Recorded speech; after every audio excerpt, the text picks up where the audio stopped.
The 52nd session of the Senate in the third regular session of the 19th Congress is hereby called to order. May I call on Senator Cynthia Villar to lead the chamber in prayer. You may proceed, ma'am. Let us bow our heads in prayer. Almighty God, our gracious Father, we find strength and inspiration in the words that I have fought the good fight, I have finished the race, I have kept my faith, as written in 2 Timothy chapter 4, verse 7. As we navigate through the last 2 weeks of our sessions before the end of the 19th Congress, please allow us, Lord, to thank and honor you. You have guided us in our legislative work through long hours of crafting bills, holding committee hearings, engaging in compelling debates, and making tough decisions. And in times when we agreed and disagreed, and for all of this, we are truly grateful. We know in our hearts that we pass measures that aim to improve lives and answer the real needs of the Filipino people. Gayunpaman, Panginoon, patuloy po naming hinihiling ang inyong masusig na paggabay. Bigyan niyo pa rin kami ng malinaw na pag-iisip, kasipagan at tapat na layunin para matapos namin ang mga natitirang priorities ng mga panukala at mahalagang gawain. Help us act with compassion, fairness, and a strong sense of responsibility, even with so many bills left to finish and limited time remaining. Patuloy mo kaming paalalahanan na ang tunay na paglilingkod ay para sa kabutihang panlahat. Please bless all of us in this chamber, my fellow senators, our staff, and all those in the Senate Secretariat who help this institution operate efficiently. Maraming salamat po sa inyong lahat.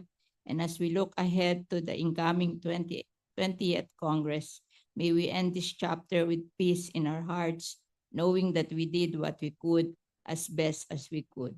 In Jesus' name we pray. Amen. Amen. Session is suspended.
Assumed.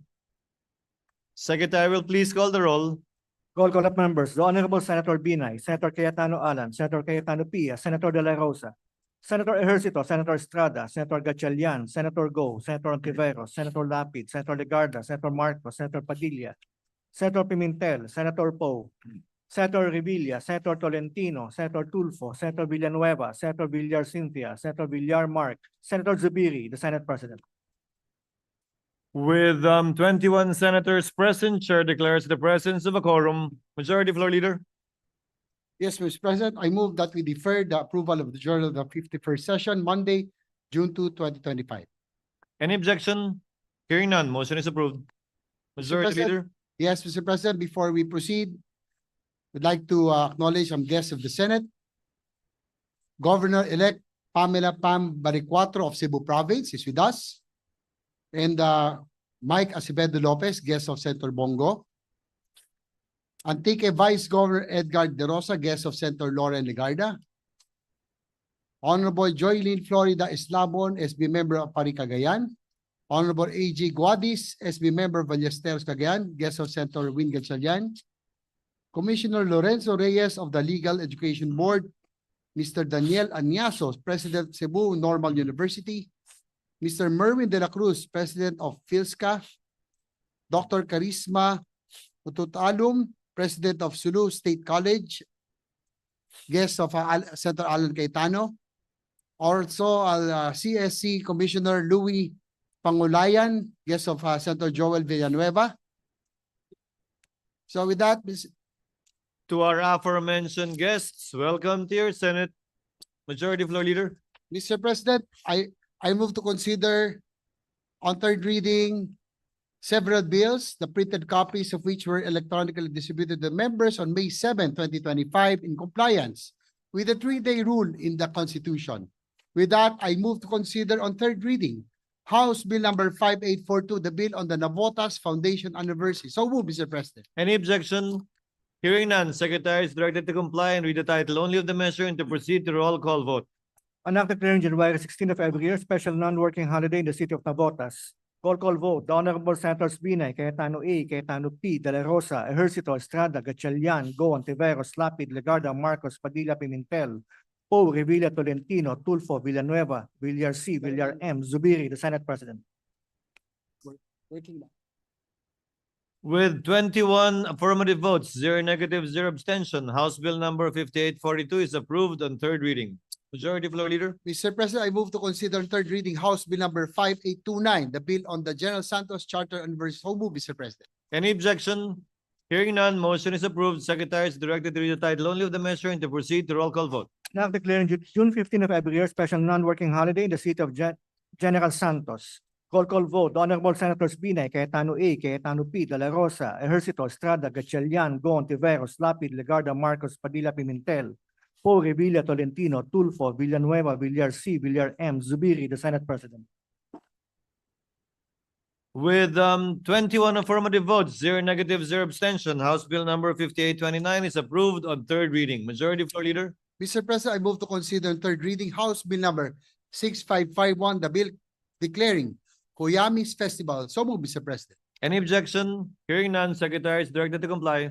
An act declaring the Koyami's Festival as the official festival of the province of Misamis Oriental. Roll call vote. The Honorable Senators Binay, Cayetano A, Cayetano P, De La Rosa, Ejercito, Estrada, Gatchalian, Go, Ontiveros, Lapid, Legarda, Marcos, Padilla, Pimentel, Poe, Revilla, Tolentino, Tulfo, Villanueva, Villar C, Villar M, Zubiri, the Senate President. With 21 affirmative votes, 0 negative, 0 abstention, House Bill number 6551 is approved on third reading. Majority Leader. Mr. President, I move to consider third reading of bills, printed copies which were electronically distributed to members in compliance with the 3-day rule. With that, I move to consider on third reading House Bill number 2868, the bill on the Rosario Cavite founding anniversary. So move, Mr. President. Any objection? Hearing none, Secretary is directed to comply. An act declaring October 22 of every year special working holiday in the municipality of Rosario, Cavite. Roll call vote. The Honorable Senators Binay, Cayetano A, Cayetano P, De La Rosa, Ejercito, Estrada, Gatchalian, Go, Ontiveros, Lapid, Legarda, Marcos, Padilla, Pimentel, Poe, Revilla, Tolentino, Tulfo, Villanueva, Villar C, Villar M, Zubiri, the Senate President. With 19 affirmative votes, 0 negative, 0 abstention, House Bill number 2868 is approved on third reading. Majority Leader. Mr. President, I move to consider on third reading House Bill number 5824. This is the bill on the Bansalan Davao del Sur Foundation Anniversary. So move, Mr. President. Any objection? Hearing none, Secretary is directed to comply. An act declaring September 18 of every year special working holiday in Bansalan, Davao del Sur. Roll call vote. The Honorable Senators Pinay, Cayetano A, Cayetano P, De La Rosa, Ejercito, Estrada, Gatchalian, Go, Ontiveros, Lapid, Legarda, Marcos, Padilla, Pimentel, Poe, Revilla, Tolentino, Tulfo, Villanueva, Villar C, Villar M, Zubiri, the Senate President. With 19 affirmative votes, 0 negative, 0 abstention, House Bill number 5824 is approved on third reading. Majority Leader. Mr. President, I move to consider on third reading House Bill number 5834. The bill on the Kiblawan Foundation Anniversary. So move, Mr. President. Any objection? Hearing none, Secretary is directed to comply. An act declaring June 18 of every year special working holiday in the municipality of Kiblawan, province of Davao del Sur. Roll call vote. The Honorable Senators Binay, Cayetano A, Cayetano P, De La Rosa, Ejercito, Estrada, Gatchalian, Go, Ontiveros, Lapid, Legarda, Marcos, Padilla, Pimentel, Poe, Revilla, Tolentino, Tulfo, Villanueva, Villar C, Villar M, Zubiri, the Senate President. With 19 affirmative votes, 0 negative, 0 abstention, House Bill number 5834 is approved on third reading.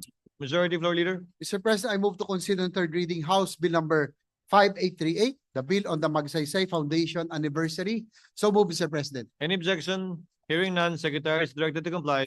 An act declaring June 17 of every year special working holiday in Magsaysay, Davao del Sur. Roll call vote. The Honorable Senators Pinay, Cayetano A, Cayetano P, De La Rosa, Ejercito, Estrada, Gatchalian, Go, Ontiveros, Lapid, Legarda, Marcos, Padilla, Pimentel, Poe, Revilla, Tolentino, Tulfo, Villanueva, Villar C, Villar M, Zubiri, the Senate President. With 18 affirmative votes, 0 negative, 0 abstention, House Bill number 5838 is approved on third reading. Majority Floor Leader. Mr. President, I move to consider third reading House Bill number 5839. The bill on the Araw ng Malalag in Davao del Sur. So move, Mr. President. Any objection? Hearing none, Secretary is directed to comply. An act declaring May 28th every year special working holiday in Malalag, province of Davao del Sur. Roll call vote. The Honorable Senators Pinay, Cayetano A, Cayetano P, De La Rosa, Ejercito, Estrada, Gatchalian, Go, Ontiveros, Lapid, Legarda, Marcos, Padilla, Pimentel, Poe, Revilla, Tolentino, Tulfo, Villanueva, Villar C, Villar M, Zubiri, the Senate President. With 19 affirmative votes, 0 negative, 0 abstention, House Bill number 5839 is approved on third reading. Majority Floor Leader. Mr. President, I move to consider third reading House Bill number 5840. The bill on the Matanaw Foundation Anniversary in Davao del Sur. So move, Mr. President. Any objection? Hearing none, Secretary will please comply. An act declaring June 22 of every year special working holiday in Matanaw, Davao del Sur. Roll call vote. The Honorable Senators Pinay, Cayetano A, Cayetano P, De La Rosa, Ejercito, Estrada, Gatchalian, Go, Ontiveros, Lapid, Legarda, Marcos, Padilla, Pimentel, Poe, Revilla, Tolentino, Tulfo, Villanueva, Villar C, Villar M, Zubiri, the Senate President. With 20 affirmative votes, 0 negative, 0 abstention, House Bill number 5840 is approved on third reading. Majority Leader. Mr. President, I move to consider on third reading House Bill number 5844. The bill declaring Araw ng Pinaglabanan in San Juan City. So move, Mr. President. Any objection? Hearing none, Secretary will please comply. An act declaring August 30 of every year special working holiday in the city of San Juan to be known as Araw ng Pinaglabanan. Roll call vote. The Honorable Senators Pinay, Cayetano A, Cayetano P, De La Rosa, Ejercito, Estrada, Gatchalian, Go, Ontiveros, Lapid, Legarda, Marcos, Padilla, Pimentel, Poe, Revilla, Tolentino, Tulfo, Villanueva, Villar C, Villar M, Zubiri, the Senate President.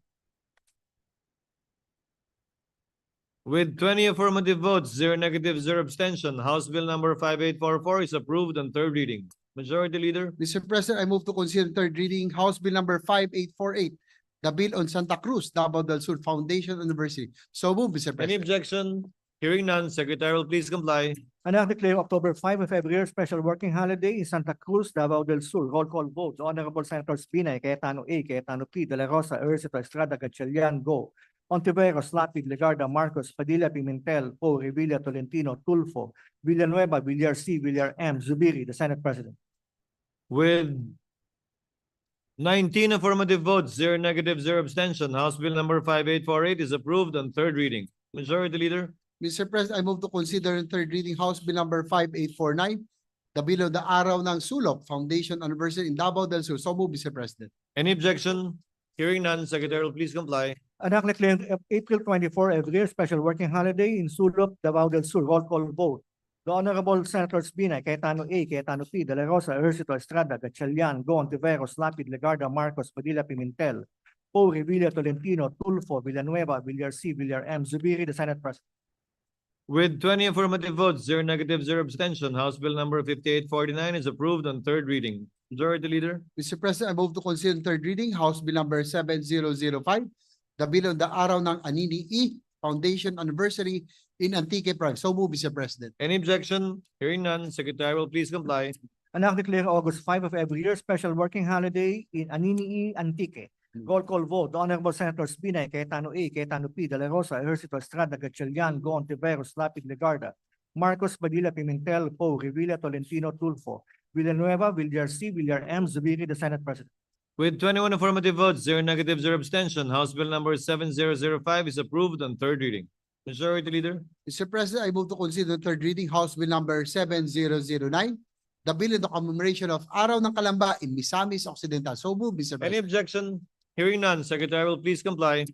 An act declaring February 14 of every year special working holiday in Calamba, Misamis Occidental. Roll call vote. The Honorable Senators Binay, Cayetano A, Cayetano P, De La Rosa, Ejercito Estrada, Gatchalian, Go, Ontiveros, Lapid, Legarda, Marcos, Padilla, Pimentel, Poe, Revilla, Tolentino, Tulfo, Villanueva, Villar C, Villar M, Zubiri, the Senate President. With 21 affirmative votes, 0 negative, 0 abstention, House Bill number 7009 is approved on third reading. Majority Leader. Mr. President, I move to consider third reading House Bill number 7010, the bill on the Rosario Foundation Anniversary in Batangas Province. So move, Mr. President. Any objection? Hearing none, Secretary will please comply. An act declaring June 9 of every year special working holiday in Rosario, Batangas. Roll call vote. The Honorable Senators Binay, Cayetano A, Cayetano P, De La Rosa, Ejercito Estrada, Gatchalian, Go, Ontiveros, Lapid, Legarda, Marcos, Padilla, Pimentel, Poe, Revilla, Tolentino, Tulfo, Villanueva, Villar C, Villar M, Zubiri, the Senate President. With 21 affirmative votes, 0 negative, 0 abstention, House Bill number 7010 is approved on third reading.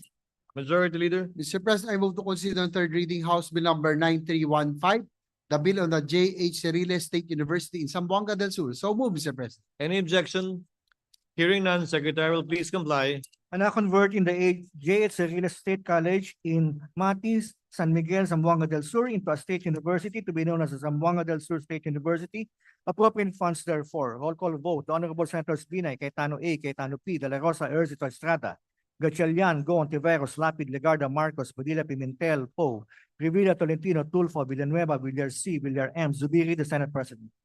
With 21 affirmative votes, 0 negative, 0 abstention, House Bill number 9315 is approved on third reading. Majority Leader. Mr. President, I move to consider third reading House Bill number 9332, the bill on the Zamboanga del Sur State College. So move, Mr. President. Any objection? Hearing none, Secretary will please comply. And now converting the Zamboanga del Sur School of Arts and Trades in Kawit, Pagadian City, Zamboanga del Sur into a state college to be known as the Zamboanga del Sur Polytechnic State College. Appropriating funds therefore. Roll call vote. The Honorable Senators Binay, Cayetano A, Cayetano P, De La Rosa, Ejercito Estrada, Gatchalian, Go, Ontiveros, Lapid, Legarda, Marcos, Padilla, Pimentel, Poe, Revilla, Tolentino, Tulfo, Villanueva, Villar C, Villar M, Zubiri, the Senate President. With 21 affirmative votes, 0 negative, 0 abstention, House Bill number 9332 is approved on third reading. Majority Leader. Mr. President, I move to consider third reading House Bill number 9334, the bill on the Sulu State University. So move, Mr. President. Any objection? Hearing none, Secretary will please comply. And now converting the Sulu State College in Holo, Sulu into a state university to be known as the Sulu State University. Appropriating funds therefore. Roll call vote. The Honorable Senators Binay, Cayetano A, Cayetano P, De La Rosa, Ejercito Estrada, Gatchalian, Go, Ontiveros, Lapid, Legarda, Marcos, Padilla, Pimentel, Poe, Revilla, Tolentino, Tulfo, Villanueva, Villar C, Villar M, Zubiri, the Senate President. With 21 affirmative votes, 0 negative, 0 abstention, House Bill number 9334 is approved on third reading. Majority Floor Leader. Mr. President, I move to consider third reading House Bill number 9904, the bill on the Charter of the City of Bacoor. So move, Mr. President. Any objection? Hearing none, Secretary will please comply. An act merging and renaming certain barangays in Bacoor, Cavite, amending Section 10B of RA 10160. Roll call vote. The Honorable Senators Binay, Cayetano A, Cayetano P, De La Rosa, Ejercito Estrada, Gatchalian, Go, Ontiveros, Lapid, Legarda, Marcos, Padilla, Pimentel, Poe, Revilla, Tolentino, Tulfo, Villanueva, Villar C, Villar M, Zubiri, the Senate President. With 21 affirmative votes, 0 negative, 0 abstention, House Bill number 9904 is approved on third reading. Majority Leader. Mr. President, I move to consider on third reading House Bill number 10181, the bill establishing the College of Medicine in Sultan Kudarat State University. So move, Mr. President. Any objection? Hearing none, Secretary will please comply. An act establishing a College of Medicine in Sultan Kudarat State University in the city of Tacurong, Sultan Kudarat, appropriating funds therefore. Roll call vote, the Honorable Senators Binay, Cayetano A, Cayetano P, De La Rosa, Ercito, Estrada, Gatchalian, Go, Ontiveros, Lapid, Legarda, Marcos, Padilla, Pimentel, Poe, Revilla, Tolentino, Tulfo, Villanueva, Villar C, Villar M, Zubiri, the Senate President. With 21 affirmative votes, 0 negative, 0 abstention, House Bill number 10181 is approved on third reading. Majority Leader. Mr. President, I move to consider third reading House Bill number 10408, the bill on Cebu Normal University, Madeline Campus. So move, Mr. President. Any objection? Hearing none, Secretary will please comply. An act converting the extension campus of the Cebu Normal University in Medellin into a regular campus, appropriating funds therefore. Roll call vote, the Honorable Senators Binay, Cayetano A, Cayetano P, De La Rosa, Ercito, Estrada, Gatchalian, Go, Ontiveros, Lapid, Legarda, Marcos, Padilla, Pimentel, Poe, Revilla, Tolentino, Tulfo, Villanueva, Villar C, Villar M, Zubiri, the Senate President. With 21 affirmative votes, 0 negative, 0 abstention, House Bill number 10408 is approved on third reading. Majority Floor Leader. Mr. President, I move to consider on third reading House Bill number 10619, the bill on Cebu Normal University, Balamban Campus. So move, Mr. President. Any objection? Hearing none, Secretary will please comply. An act converting the extension campus of the Cebu Normal University in Balamban, Cebu into a regular campus, appropriating funds therefore. Roll call vote, the Honorable Senators Binay, Cayetano A, Cayetano P, De La Rosa, Ercito, Estrada, Gatchalian, Go, Ontiveros, Lapid, Legarda, Marcos, Padilla, Pimentel, Poe, Revilla, Tolentino, Tulfo, Villanueva, Villar C, Villar M, Zubiri, the Senate President. With 21 affirmative votes, 0 negative, 0 abstention, House Bill number 10619 is approved on third reading. Majority Leader. Mr. President, I move to consider on third reading House Bill number 10822, the bill on Guimaras State University, Mosqueda, and Baterna campuses. So move, Mr. President. Any objection? Hearing none, Secretary will please comply. An act converting the Guimaras State University, Mosqueda, and Baterna extension campuses located in Jordan and San Lorenzo, respectively, in Guimaras into regular campuses and appropriating funds therefore. Roll call vote, Honorable Senators Binay, Cayetano A, Cayetano P, De La Rosa, Ercito, Estrada, Gatchalian, Go, Ontiveros, Lapid, Legarda, Marcos, Padilla, Pimentel, Poe, Revilla, Tolentino, Tulfo, Villanueva, Villar C, Villar M, Zubiri, the Senate President. With 20 affirmative votes, 0 negative, 0 abstention, House Bill number 10822 is approved on third reading. Majority Floor Leader. Mr. President, Senator Legarda wishes to insert to the records the explanation of her vote for House Bill number 7005. So inserted and entered into the records, there being no objection. Mr. President, the Deputy Minority Leader seeking the floor. What is the pleasure of the Honorable Ontiveros? Salamat Abi, Mr. President, and to the good majority leader. With apologies for not timely making this manifestation, may I belatedly manifest my desire to, with the indulgence of the sponsor, to be made a co-sponsor of the bill on the working holiday of Rosario, Cavite, that being the hometown of my mother, Mr. President. Salamat Abi. Duly noted and entered Thank into the you. records. Thank you, Mr. President. Majority Leader. Yes, Mr. President, I move that we resume consideration Senate Bill number 2982, the bill on the Fiscal Autonomy Act of the Judicial Branch of Government. So move, Mr. President. Any objection? Hearing none, motion is approved. Having closed the period of amendments, I move that we approve on second reading Senate Bill number 2982. So move, Mr. President.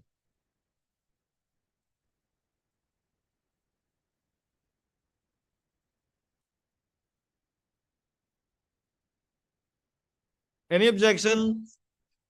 Hearing none, motion is approved. The aforementioned bill is approved on second reading. Majority Floor Leader. Mr. President, I move that we suspend consideration of Senate Bill number 2982. Any objection? Hearing none, motion is approved. Mr. President, I move that we transfer from the calendar for ordinary business to the calendar for special orders, committee report number 534 on House Bill number 9155. This is the bill on the renewal of franchise of PEC Broadcasting Corporation. So move, Mr. President. Any objection? Hearing none, motion is approved. I move to consider House Bill number 91555. So move, Mr. President. Any objection? Hearing none, Secretary is directed to comply. Ito, page 14. An act renewing for another 25 years the franchise granted to PSC Broadcasting Corporation under RA 8685. An act granting to PSC Broadcasting Corporation a franchise to construct, establish, install, maintain, and operate radio and television stations in the Philippines. Majority Floor Leader. To sponsor the measure, I move to recognize Senator Raffy Tulfo, Chairperson of the Committee on Public Services, to deliver his sponsorship speech. Senator Tulfo is recognized to deliver his sponsorship speech on House Bill number 9155. You may proceed, sir.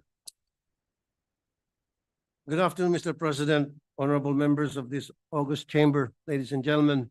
As your chairperson of the Committee on Public Services, I'm honored to sponsor House Bill number 9155 under Committee Report number 534 today, providing for the renewal for another 25 years, the franchise granted to PEC Broadcasting Corporation.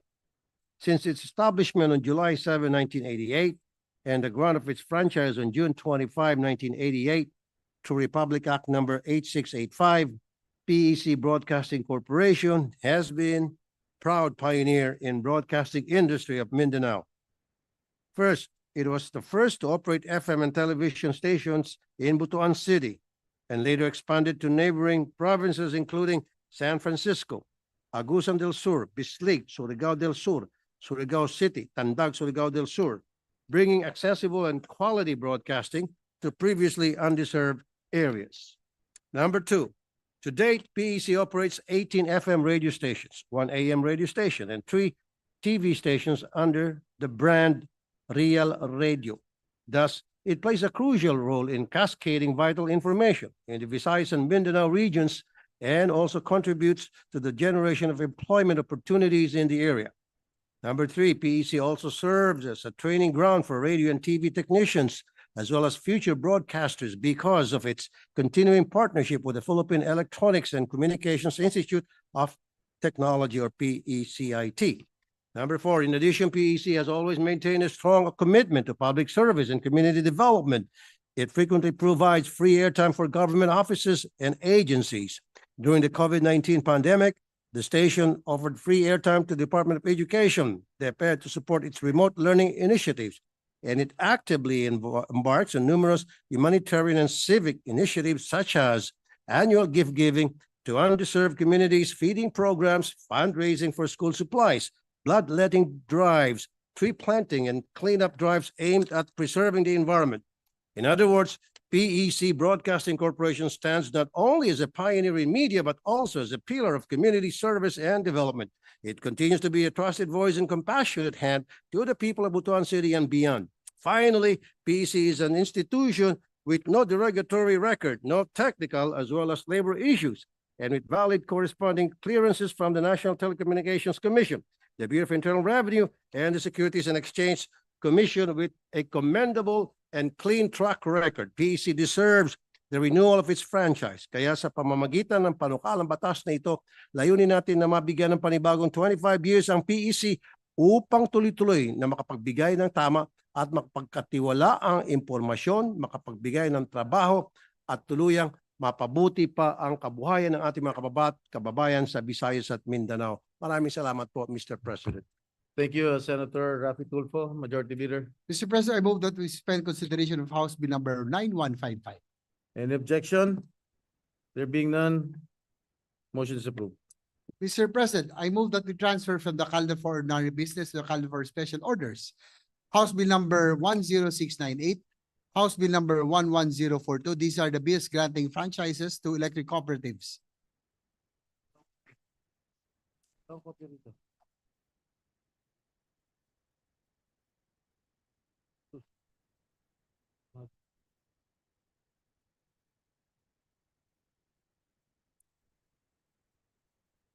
Is there any objection? There being none, the motion is approved. I move that we consider the aforementioned House Bill. So move, Mr. President. Any objection? There being none, the motion is approved. The Secretary is directed to read only the title of the bills without prejudice to inserting into the record the whole text thereof. House number 10698, Camarines Sur 4 Electric Cooperative. House number 11042, 1st Laguna Electric Cooperative. Mr. President, I move to recognize Senator Raffy Tulfo, Chairperson of the Committee on Public Services, to deliver an omnibus sponsorship speech. Senator Raffy Tulfo is hereby recognized. Thank you, Mr. President. Today, I have the pleasure of sponsoring the franchises of the Camarines Sur Electric Cooperative Incorporated, the Fort, or Casureco Fort, and First Laguna Electric Cooperative Incorporated, or FLECO. As franchise holders, Casureco Fort and FLECO are authorized to construct, install, establish, operate, own, manage, and maintain in the public interest and commercial purposes a distribution system for the conveyance of electric power to the end users in their respective jurisdictions. Casureco 4 covers 9 municipalities in Camarines Sur, while FLECO services 11 municipalities in Laguna. Casureco 4 and FLECO are green electric cooperatives, meaning they are able to meet all the 7 performance standards and parameters set by the National Electrification Administration, or NEA. These standards include high collection efficiency, low system losses, timely payments to generating companies, the National Grid Corporation of the Philippines, NEA loans, and banks' positive income and net worth, at least 1 month of working capital, and ensuring the electric cooperatives' reliability by setting the cap for System Average Interruption Frequency Index, or SAIFI, to 20 interruptions per consumer year, and System Average Interruption Duration Index, SAID, to 2,700 minutes per consumer per year. The two electric cooperatives also exhibited exemplary performances. Casureco 4 and FLECO were both AAA rated, the highest performance assessment which the National Electric Administration, or NEA, awards to electric cooperatives. The grant of the renewal of these franchises will ensure continuous operations of the aforementioned cooperatives and the guarantee convenience of their respective markets, with Casureco 4 catering to 95,000 households and FLECO supplying electricity to 82,266 connected accounts. Importantly, the franchise grants also support the cooperative role in enhancing road safety, ensuring rapid power restoration during disasters, and sustaining economic activity, all of which are crucial for public welfare and community resilience. In pursuit of strengthening our electric distribution systems and supporting local development, I would like to thank my colleagues for supporting these measures, and I'm looking forward to the approval of House Bill number 10698 under Committee Report number 535 and 11042 under Committee Report number 536 as amended by the Senate. Thank you, Mr. President, and good afternoon. Thank you, Senator Raffy Tulfo, Majority Leader. Mr. President, I move that we suspend consideration of the aforementioned bills. Any objection? There being none, motion is approved. Mr. President, I move to consider Senate Concurrent Resolution number 21. This is the resolution urging the President to create a cabinet cluster for education. So move, Mr. President. Any objection? Hearing none, motion is approved. Consideration of Senate Concurrent Resolution number 21 is now in order. The Secretary will read the title of the resolution. Resolution urging the President to create a cabinet cluster for education to ensure the cohesive and coherent implementation of education laws, policies, reforms, and regulations among the departments, bureaus, commissions, and offices in the executive branch of government, and formulate a long-term integrated national education and workforce development plan. Majority Leader. To sponsor the measure, I move to recognize Senator Win Gatchalian. Senator Sherwin Gatchalian is hereby recognized. to Thank you, deliver Mr. his President. portion. Thank you, Majority Leader. Mr. President, esteemed colleagues, I rise today to sponsor Senate Concurrent Resolution number 21, a measure urging the creation of a cabinet cluster for education, an initiative that has already been acted upon by President Ferdinand Marcos Jr. last August 13, 2024, through his approval of establishment of such a cluster. This concurrent resolution recognizes a milestone that reflects not only the collective wisdom of this chamber, but also our shared aspiration to reform and strengthen the Philippine education system. As co-chairperson of the Second Congressional Commission on Education, I fully support this development, which is rooted in the Commission's key recommendations and consultations with education experts and stakeholders. Mr. President, to give context to this significant milestone, let us briefly revisit our history.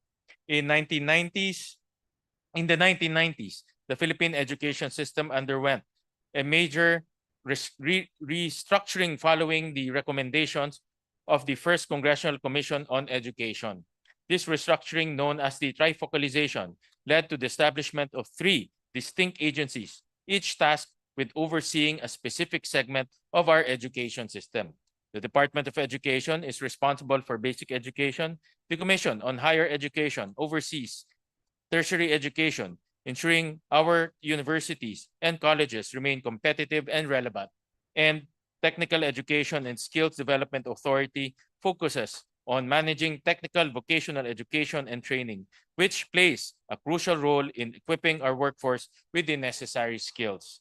The rationale behind trifocalization was clear: to allow each agency to focus on its specific subsector of education, thereby improving the quality of education at all levels and enhancing the development of specialized skills and knowledge. However, while this structure addressed some of the issues inherent in a centralized system, it also introduced new challenges, particularly in terms of coordination and formulating and fulfilling a cohesive education vision. These challenges, Mr. President, have become increasingly evident over the years. The lack of a unified approach has often led to fragmented policies, duplication of efforts, and missed opportunities for synergy among our education agencies. It is in this context that the creation of a cabinet cluster for education becomes crucial. Sa bawat sulok ng ating bansa, ang edukasyon ang nagiging susi sa pagbabago. Ngunit upang makamit natin ang tunay na pagbabago, kinakailangan ng isang malinaw at magkakaugnay na plano, isang direksyon na magtutulak sa atin tungo sa isang layunin. This cabinet cluster will bring together the heads of DepEd, CHED, TESDA, Early Childhood Care and Development Council, and other relevant government agencies under a unified strategy, ensuring that our education reforms are not only well-intentioned, but also well-coordinated and effectively implemented. This cluster will provide strong oversight of all education agencies, ensuring that our laws, policies, reforms, and regulations are carried out in a cohesive and coherent manner. This is one crucial step in addressing the education crisis that our country is facing. As one of the authors of this Senate concurrent resolution, I join my esteemed colleagues in urging the President to proceed with the creation of the Cabinet Cluster for Education to pursue essential reforms and create an education system that is dynamic, inclusive, and forward-thinking. Ang kinabukasan ng ating bansa ay nakasalalay sa kalidad ng edukasyon na ating maihahandog sa ating kabataan. Sama-sama, ipaglalaban natin ang kanilang kinabukasan. Mr. President, I respectfully seek your support for the immediate adoption of this concurrent resolution. Thank you, Mr. President. Esteemed colleagues, maraming salamat po. Thank you, Senator Win Gatchalian, Majority Leader. Mr. President, Senator Villanueva. Before that, I see Senator Villanueva raising his hand. Yes, Senator Villanueva would like to deliver his co-sponsorship speech. Senator Villanueva is recognized. Thank you very much, Mr. President. Thank you, Majority Leader. Mr. President, before I give my co-sponsorship speech, the Bible says give honor to whom honor is due. I just see behind me the former governor of Bulacan, the pride of Bulacan, our dear Governor Obet Pagdanganan. I just wanted to acknowledge his presence, Mr. President. To your Philippine Senate. Thank you, Mr. President. Mr. President, esteemed colleagues, we are honored and delighted to co-sponsor Senate Concurrent Resolution number 21 with our fellow champions of education and EDCOM commissioners, Senators Coco Pimentel, Alan Cayetano, and Chairperson Win Gatchalian. In his third State of the Nation address, the President called for a strategically calibrated education sector that will ensure that our youth are not only taught to become literate, but it should also consciously develop them to be problem solvers and into critical thinkers, hungry for success, ready for the future. Mr. President, true to his words, the President has listened and has approved in principle the proposal to create a cabinet cluster for education. He has directed the cabinet cluster to pursue a coherent and system-wide integration of education and workforce development strategy. We are optimistic that this will mark the beginning of a sustainable and transformative approach where our education agencies proactively coordinate their policies, their programs, and reforms together. As outlined in Year 1 report of Education Commission 2, effective coordination among our education agencies continues to fall short despite years of operating under a trifocalized system and several attempts to address these gaps. Our education system's weaknesses are no longer abstract, Mr. President. They are now painfully reflected in the results of the 2024 Functional Literacy, Education, and Mass Media Survey conducted by the Philippine Statistics Authority. In fact, Mr. President, in 2024 alone, 5.58 million high school graduates were identified to be not functionally literate. What's even more concerning is that a total of 19 million people aged 10 to 64 years old across the country are considered not functionally literate due to their lack of comprehension skills. The statistics breaks my heart, Mr. President, as a passionate advocate for the education sector and more so as a parent myself. The creation of a cabinet cluster in education will definitely and significantly enhance and deepen the motivation for collaboration among the Department of Education, TESDA, and CHED. Drawing from my experience as former TESDA Secretary, Mr. President, I have seen firsthand how the actions of one agency can impact the entire education system. Our recent legislative works, our recent legislative efforts, such as the Philippine Qualifications Framework, or PQF, the Enterprise-Based Education and Training, the IBET Framework Act, Expanded Tertiary Education Equivalency and Accreditation Program, or ETIAP, and the Education Equivalency and the ongoing push, Mr. President, that we just passed on third and final reading yesterday, the Lifelong Learning Framework Bill, highlight the necessity for these agencies to share not only goodwill, but also information, resources, and capabilities. And with how artificial intelligence impacts our education and job market, these agencies cannot work in silos, but must act more collaboratively. In ending, Mr. President, let me just emphasize again, we cannot emphasize enough how critical and urgent it is to align and harmonize the efforts of various government agencies concerned with education. In doing so, this shall ensure that plans and solutions for the sector are holistic, learning targets are monitored and evaluated, the use of resources for the sector is rationalized, and reforms are properly implemented. Mr. President, again, we express our sincerest gratitude to President Marcos Jr. for heeding the call to create a separate cabinet cluster for education.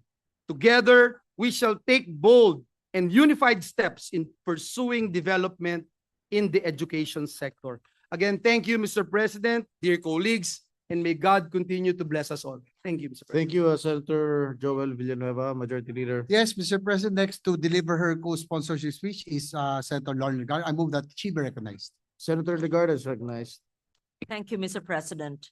With the permission of the sponsor, may I deliver my co-sponsorship speech. I rise today to co-sponsor Senate Concurrent Resolution number 21, which urges for the creation of a cabinet cluster for education.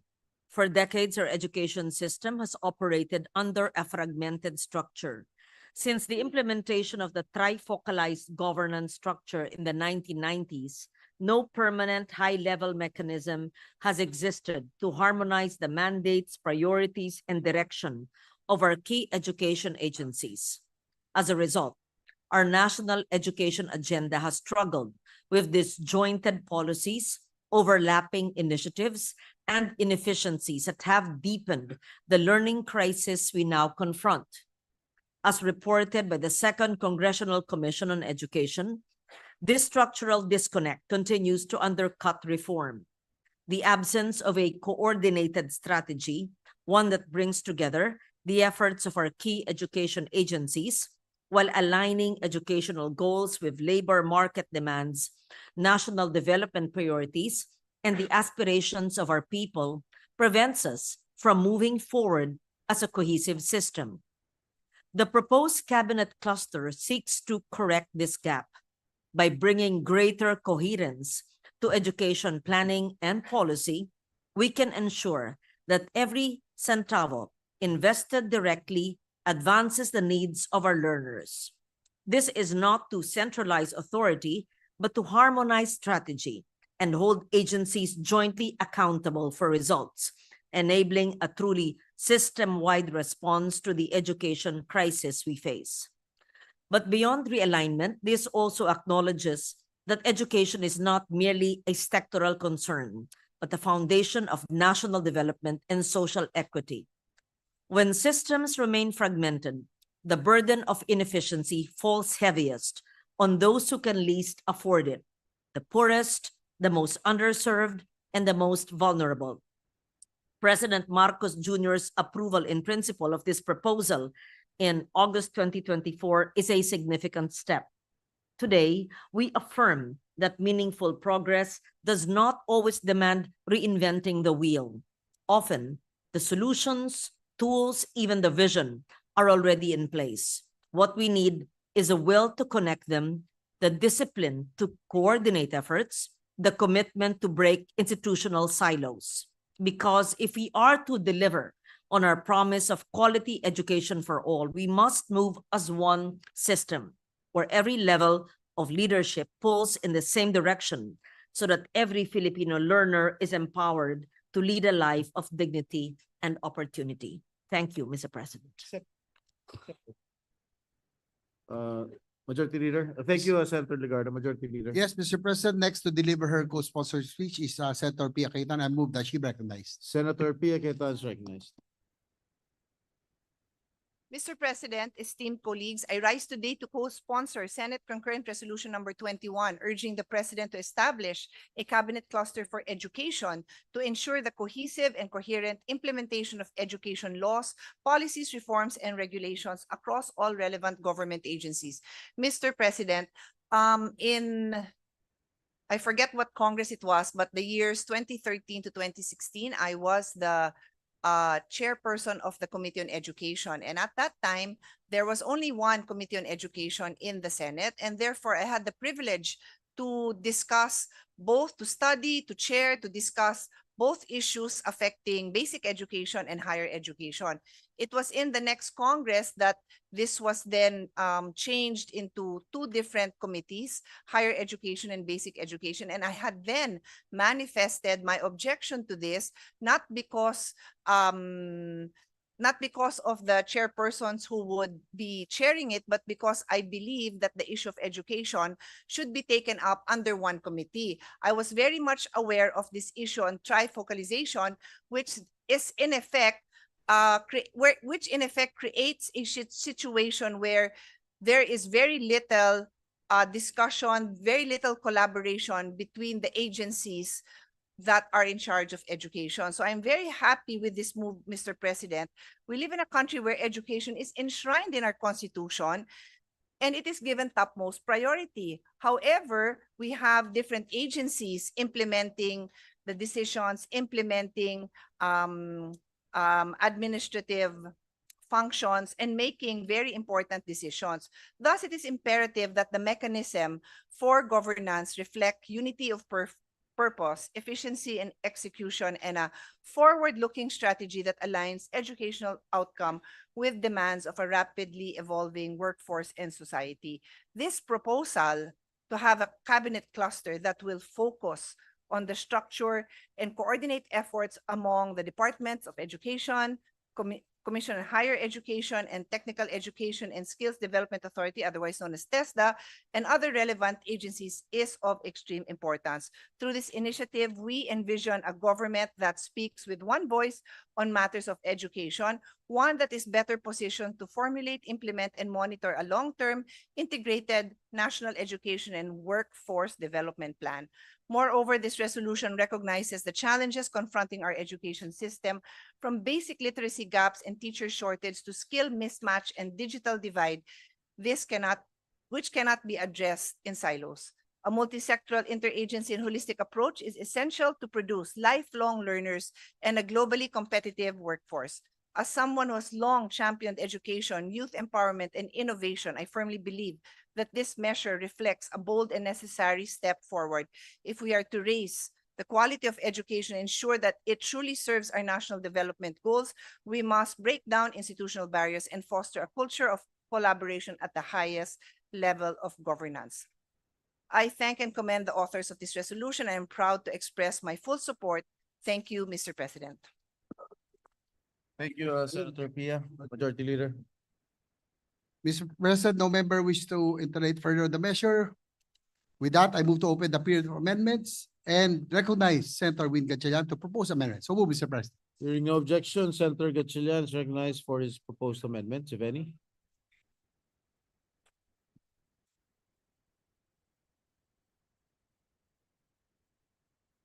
Thank you, Mr. President. Just simple amendments, Mr. President. On page 2, sixth whereas clause, line 6, after the words TESDA, and delete the phrase the Department of Labor and Employment, DOLE, and with support from the Department of Budget and Management, DBM, to ensure operational funding, and replace it with in consultation with relevant agencies, including the Department of Economy, Planning and Development, DepDev, and the Department of Science and Technology, DOST, the Department of Budget and Management, DBM, the Department of Labor and Employment, DOLE, and the Professional Regulation Commission, PRC. I so move, Mr. Is there President. any objection? There being none, the amendment is approved. On page 3, delete the fourth whereas clause and replace it with the new whereas clause to read as follows. Whereas the EDCOM 2 proposes the creation of a President's Cabinet Cluster for Education, co-chaired by the Secretary of DepEd, the Chairperson of CHED, and the Director General of TESDA, to provide strong oversight on all education agencies under the Executive Department and urgently address the learning crisis in the country, with DepEd serving as the Secretariat of the Cabinet Cluster and providing administrative support to the body. So move, Mr. President. Any objection? There being none, amendment is approved. Still on page 3, after the fourth whereas clause and before the resolutory clause, insert 7 new whereas clauses to read as follows. Whereas the cluster shall oversee the full implementation of the National Education and Workforce Development Plan, ensure regular coordination across relevant agencies, and mechanize coherent planning, targeting, and budgeting of education priorities. Whereas the cluster shall work closely with the ECCD Council, the Teacher Education Council, the Literacy Coordinating Council, and the Philippine Qualifications Framework National Coordinating Council, among others, to ensure the rationalization of policies and programs across the system. Whereas the cluster shall initiate and oversee interagency efforts in research, capacity building, data harmonization, and other priorities to support and sustain education reforms. Whereas the cluster shall likewise spearhead the regular system-wide review of the education sector following the work of EDCOM 2 every 6 years or as instructed by the President or Congress. Whereas the cluster shall annually submit a report and present to Congress its progress, directions, and recommendations relative to its mandate. Whereas the cluster may call upon any government agency, any government department, agency, bureaus, office, and instrumentality, including government-owned and controlled corporations, GOCCs, and government financial institutions, GFIs, and may invite local government units, LGUs, and representatives from the private sector provide assistance in attaining its objectives and may require any documents, reports, and studies from the same. Whereas the DepDev, DOST, DBM, DOLE, and PRC, as well as all departments, bureaus, offices, agencies, or instrumentalities of the government, including GOCCs and state universities and colleges, SUCs, shall be directed to render the necessary support to the Cabinet Cluster for Education. So moved, Mr. President. Any objection? There being none, amendments approved. On page 3, in the resolutory clause, line 6, after the word government, delete the phrase and formulate a long-term integrated national education and workforce development plan and replace it to ensure sustained reforms to improve the quality of Philippine education. So moved, Mr. President. Any objection? There being none, amendments approved. And lastly, Mr. President, in the title, after the word government, delete the phrase and formulate a long-term integrated national education and workforce development plan and replace it with to ensure sustained reforms to improve the quality of Philippine education. So moved, Mr. President. So the title shall read as follows. Concurrent resolution urging the President to create a cabinet cluster for education to ensure the cohesive and coherent implementation of education laws, policies, reforms, and regulations among the departments, bureaus, commissions, and offices in the executive branch of government to ensure sustained reforms to improve the quality of Philippine education. Any objection? There being none, amendments approved. That's it, Mr. President. Thank you very much. Thank you, Majority Leader. Mr. President, the Deputy Minority is seeking the floor. The Deputy Minority Leader, Senator Risa Ontiveros is recognized. Salamat po, Mr. President. Mr. President, good sponsors, I'd like to take this opportunity to join you in calling for the creation of a cabinet cluster on education. Gaya po ninyo, umaasa ako that through this institutional arrangement, the government will ensure alignment, coordination, and effective implementation of priority education policies and programs. The creation of an education cabinet cluster has long been overdue.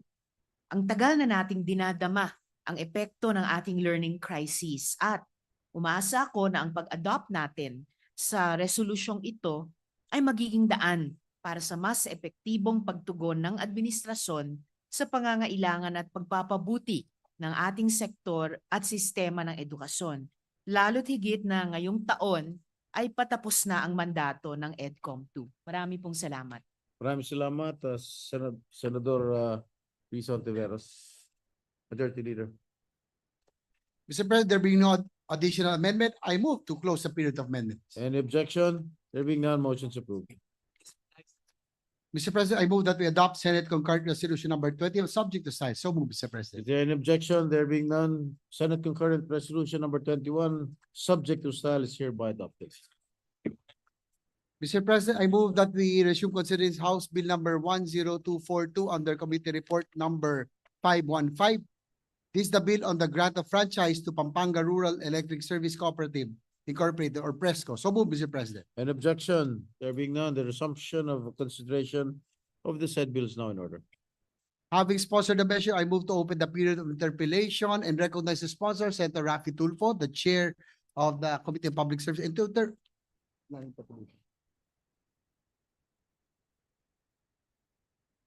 I move that we recognize Senator Raffy Tulfo, Mr. President. Senator Raffy Tulfo is recognized to deliver what? His sponsorship speech? No. Interpellation? And who will interpolate? Mr. President, there being I move a minute suspension, Mr. President. Session suspended.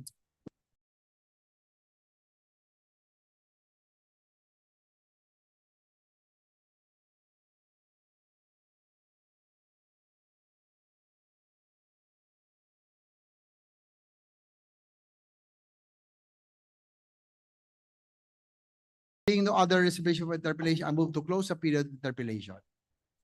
There an objection? There being none, motion's approved. I move to open the period of amendments and recognize the sponsor once again, Senator Raffy Tulfo, for committee amendments. So move, Mr. President. Senator Raffy Tulfo is recognized. Thank you, Mr. President. On page 2, line 3, after the word successor, insert the phrase or the National Electrification Administration, NEA, or its legal successor. So move, Mr. President. Any objection? There being none, amendments approved. On page 2, line 13, delete the section title authority of ERC and replace the same with authority of the ERC, NEA, and other government agencies. So move, Mr. President. Any objection? There being none, amendments approved. On page 2, line 13, after the second acronym ERC, insert a comma followed by the acronym NEA. So move, Mr. Any President. objection? There being none, amendments approved.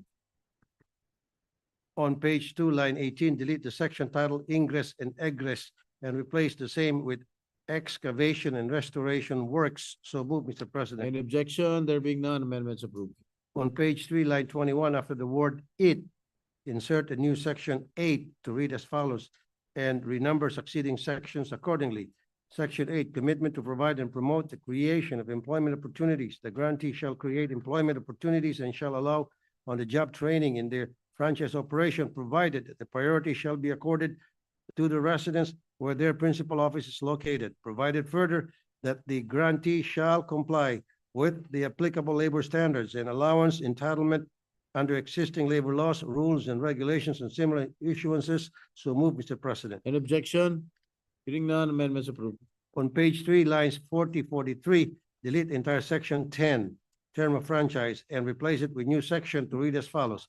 Section 11, term of the franchise. These franchise shall be for a term of 25 years that shall commence from the date of expiration of Presco's existing franchise unless sooner canceled. This franchise shall be deemed ipso facto revoked in the event that the grantee fails to operate continuously for 2 years. So move, Mr. President. Any objection?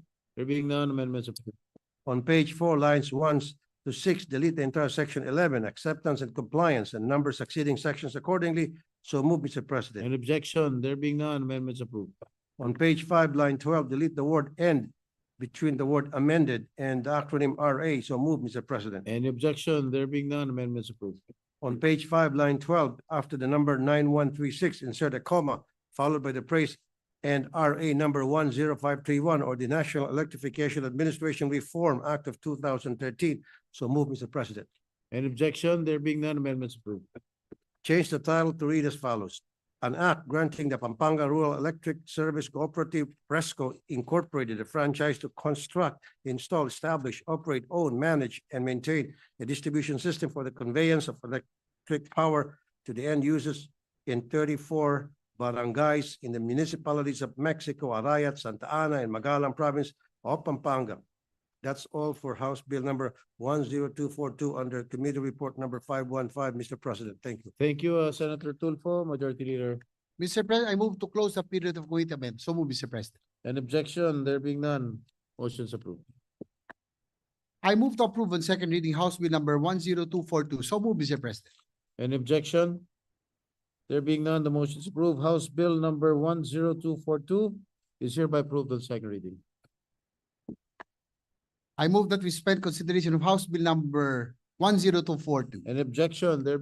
There being none, motion is approved.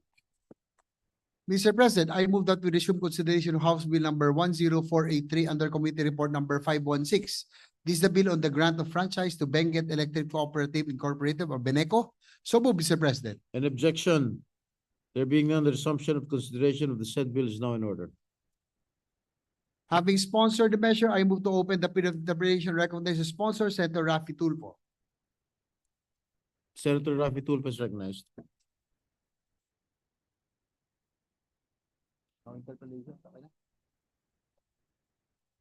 Thank you, Mr. President. On page 1, line 6, delete the Before that, Majority Leader. Mr. President, there being no other reservation for interpellation, I move to close the period of interpellation. An objection? There being none, motion's approved. I move to open the period of amendments and recognize the sponsor once again, Senator Raffy Tulfo, for committee amendments. Being no objection, period of committee amendments now in order. Senator Raffy Tulfo is recognized. Thank you, Mr. President.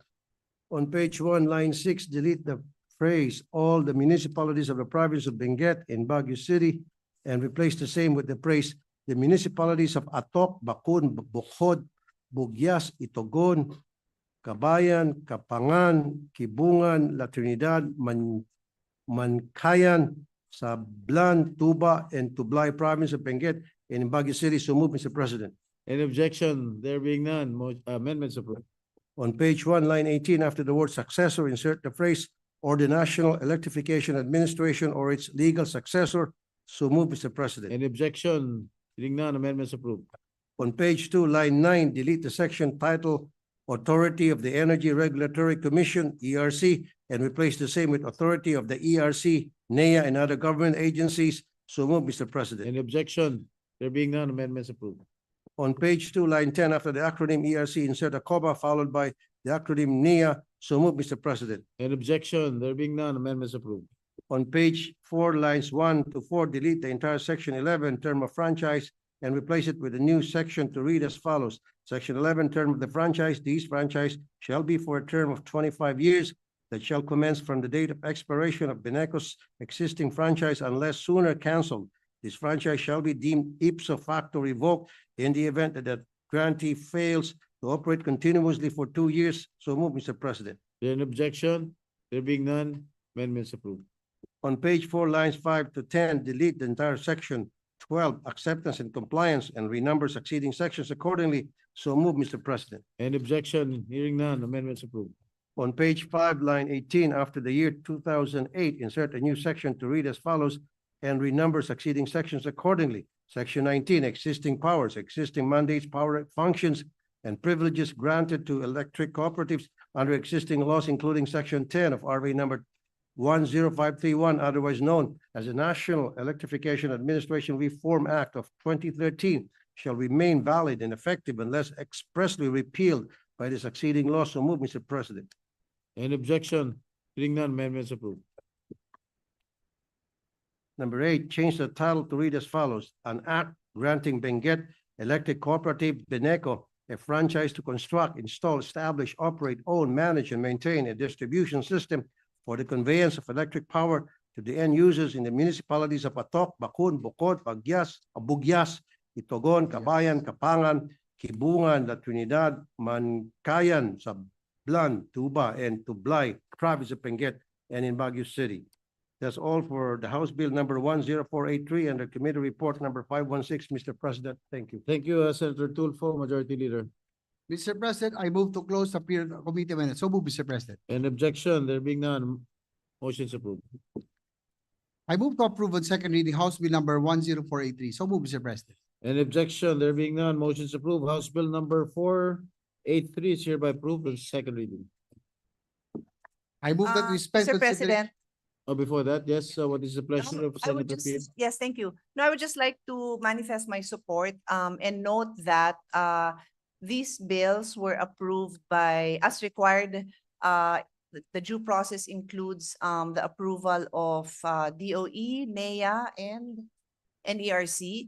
And since there are no objections from these agencies, we are happy to support the bill as well, Mr. President. Thank you. Thank you. The manifestation of Senator Pia Cayetano is hereby noted and entered into the records. Majority Leader. Mr. President, I move that we suspend consideration of House Bill number 10483. Any objection? There being none, motion is approved. Mr. President, I move that we resume consideration of House Bill number 10243 under Committee Report number 517. This is the bill on the grant of franchise to Aklan Electric Cooperative or AKELCO. So move, Mr. Any President. objection? There being none, resumption of consideration of the said bill is now in order. Majority Leader. Mr. President, having sponsored the measure with no reservation for interpellation, I move to open the period of amendment and recognize the sponsor, Senator Raffy Tulfo. Senator Raffy Tulfo is hereby recognized for his committee amendments. Thank you, Mr. President. proceed. On page 2, line 7, after the word successor, insert the phrase or the National Electrification Administration, NEA, or its legal successor. So move, Mr. President. Any objection? Hearing none, amendments approved. On page 2, line 17, delete the section title Authority of ERC and replace the same with Authority of the ERC, NEA, and other government agencies. So move, Mr. President. Any objection? There being none, amendments approved. On page 2, line 17, after the second acronym ERC, insert a comma followed by the acronym NEA. So move, Mr. President. Any objection? There being none, motion's approved. On page 2, line 22, delete the section titled Ingress Egress and replace it with a new section title excavation and restoration works. So move, Mr. President. Any objection? There being none, amendments approved. On page 3, line 25, after the word "it," insert a new section 8 to read as follows and renumber succeeding sections accordingly. Section 8, commitment to provide and promote the creation of employment opportunities. The grantee shall create employment opportunities and shall allow on-the-job training in their franchise operation, provided that priority shall be accorded to the residents where their principal office is located, provided further that the grantee shall comply with applicable labor standards and allowance entitlement under existing labor laws, rules, and regulations and similar issuances. So move, Mr. President. Any objection? Hearing none, amendments approved. On page 4, lines 1 to 4, delete the entire section 10, term of franchise, and replace it with a new section to read as follows. Section 11, term of the franchise. This franchise shall be for a term of 25 years that shall commence from the date of expiration of Akelco's existing franchise unless sooner canceled. This franchise shall be deemed ipso facto revoked in the event that the grantee fails to operate continuously for 2 years. I so move, Mr. President. Any objection? Hearing none, amendments approved. On page 4, lines 5-10, delete the entire section 11, acceptance and compliance, renumber succeeding sections accordingly. I so move, Mr. President. Any objection? Hearing none, amendments approved. On page 5, line 17, delete the word "and" between the word "amended" and the acronym RA. I so move, Mr. President. Any objection? There being none, amendments approved. On page 5, line 17, after the number 9136, insert a comma followed by the phrase "and RA number 10531 or the National Electrification Administration Reform Act of 2013. I so move, Mr. President. Any objection? There being none, amendments approved. Change title to read as follows.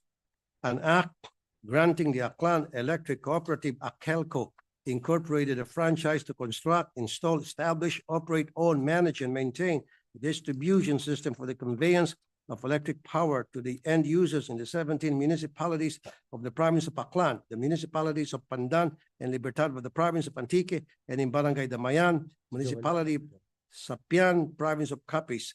That's all for the House Bill number 10243 under Committee Report number 517. Thank you, Mr. President.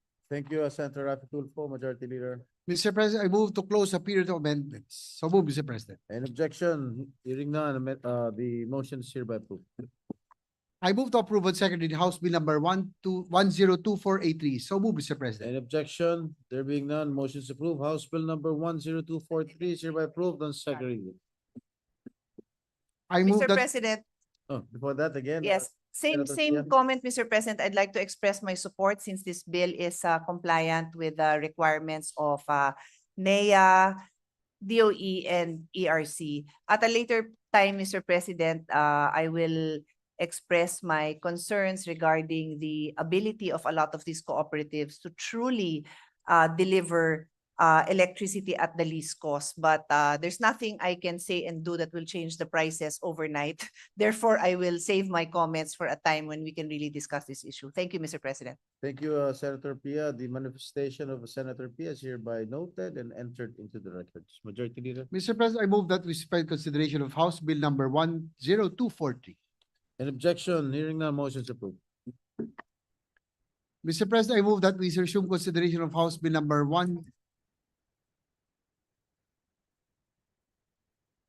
suspension, Mr. President. Session suspended.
resumed. Majority Mr. Leader. Mr. President, I move that we proceed with the reference of business. I think the gentle lady from Taguig Pateros or from Iloilo province is seeking the floor. Yes, Majority Leader. The distinguished lady from the city of Taguig and Pateros, Senator Pia Cayetano, is recognized. What's the pleasure of the distinguished lady? Thank you, Mr. President. Yes, yesterday we passed on third reading the animal welfare bill. And then I'm not sure if it was last night or I think this morning, I came across some concerns posted on social media about the bill. And of course, precisely because it is an animal welfare bill, the goal of the Senate is to promote the welfare of animals. Exactly. And I know that Senator Grace worked very hard on this.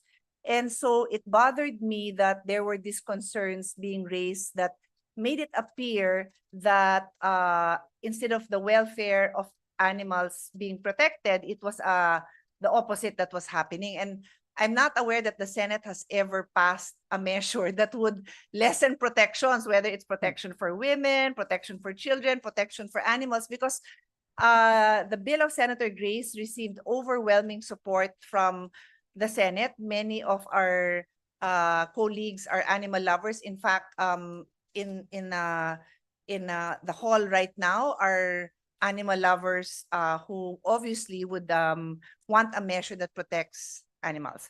On that note, I had a quick discussion with Senator Grace, and I said it might be good for the public to understand what is in this bill. And so I asked her if she could kindly explain this to me, not even in private, but in public, so that even our colleagues would understand the importance of this bill and clarify any misconceptions that there are. And I believe she is prepared to respond to these queries. So if we could ask her to Yes. join us on the floor, we'd be happy to hear her explanations on this. Thank you, Senator Cayetano. We recognize the distinguished author of the measure and our champion for animal welfare measures here in the Senate, Senator Grace Po. You're recognized, ma'am. Thank you, Mr. President. And I'd also like to thank my hardworking colleague and an equal advocate of animals, Senator Pia Cayetano, for bringing this up. In fact, we could have just talked about this in private. Sabi nga ng iba, wag nang, hindi na kailangan ng discussion dito. Pero I think it's important for people to understand that when we did this law, it really came from a place of love. I mean, and we did this because we really care about, well, not just ourselves, but the animals that, you know, we take care of, and all animals in general. Now, let me assure everyone that there's no legal vacuum created by this bill. Yes, Senate Bill number 2975 revises the old Animal Welfare Act, but it builds on the original foundational principles while aiding new enforcements and mechanisms. And in fact, it lays down a far more comprehensive, structured, and enforceable framework for animal protection.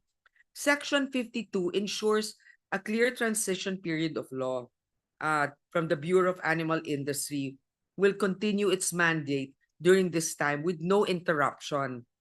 And some of the criticisms directed at Senate Bill number 2975 and overlook the substantial and long overdue reforms it introduces. It bears stressing that these reforms were hard-earned through years of dialogue, collaboration among stakeholders. One of the most important reform is the creation of a dedicated Animal Welfare Bureau. Kasi ngayon wala namang ganun eh. In fact, meron nga livestock, di ba? Yung, in short, yung mga hayop na kinakain lang, pero wala yung sa general welfare of animals. Second, the bill gives the Bureau the legal authority to carry out the enforcement operations and act swiftly in cases of abuse.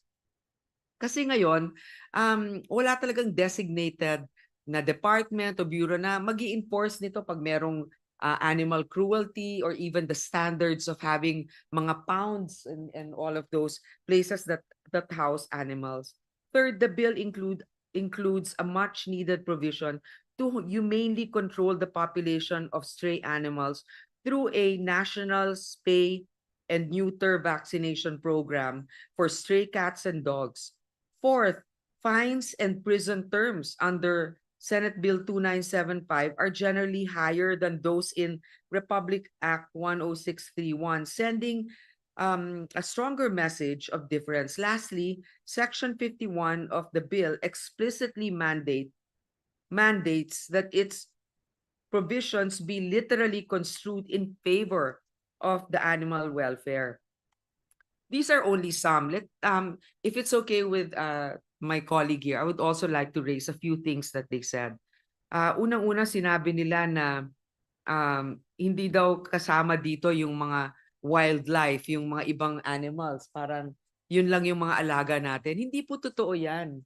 Dahil nakalagay naman po dito sa atin, it's still covered. The current law may say all animals, but in practice, it only covers animals under the Bureau of Animal Industry, like pets and livestock. Pero Senate Bill 2975 goes further by explicitly including captive wildlife under its scope. So I would like to reiterate this, pati yung captive wildlife under its scope. Remember, all other wildlife is still covered under Republic Act 9147 or the Wildlife Resources Conservation and Protection Act, or RA 8550, or the Philippine Fisheries Code, both of which remain fully enforced and continue to protect these species. So, gusto ko lang linawin ha, hindi po natin binabawasan ang otoridad para protektahan ang ating mga alaga at in animals in general. Dinadagdagan pa nga natin. In fact, cruelty, torture, and maltreatment. 1 year, dito sa ating bill, 1 year to 3 years imprisonment, 30,000 to 100,000 fine. Doon sa dati, 6 months to 2 years lang.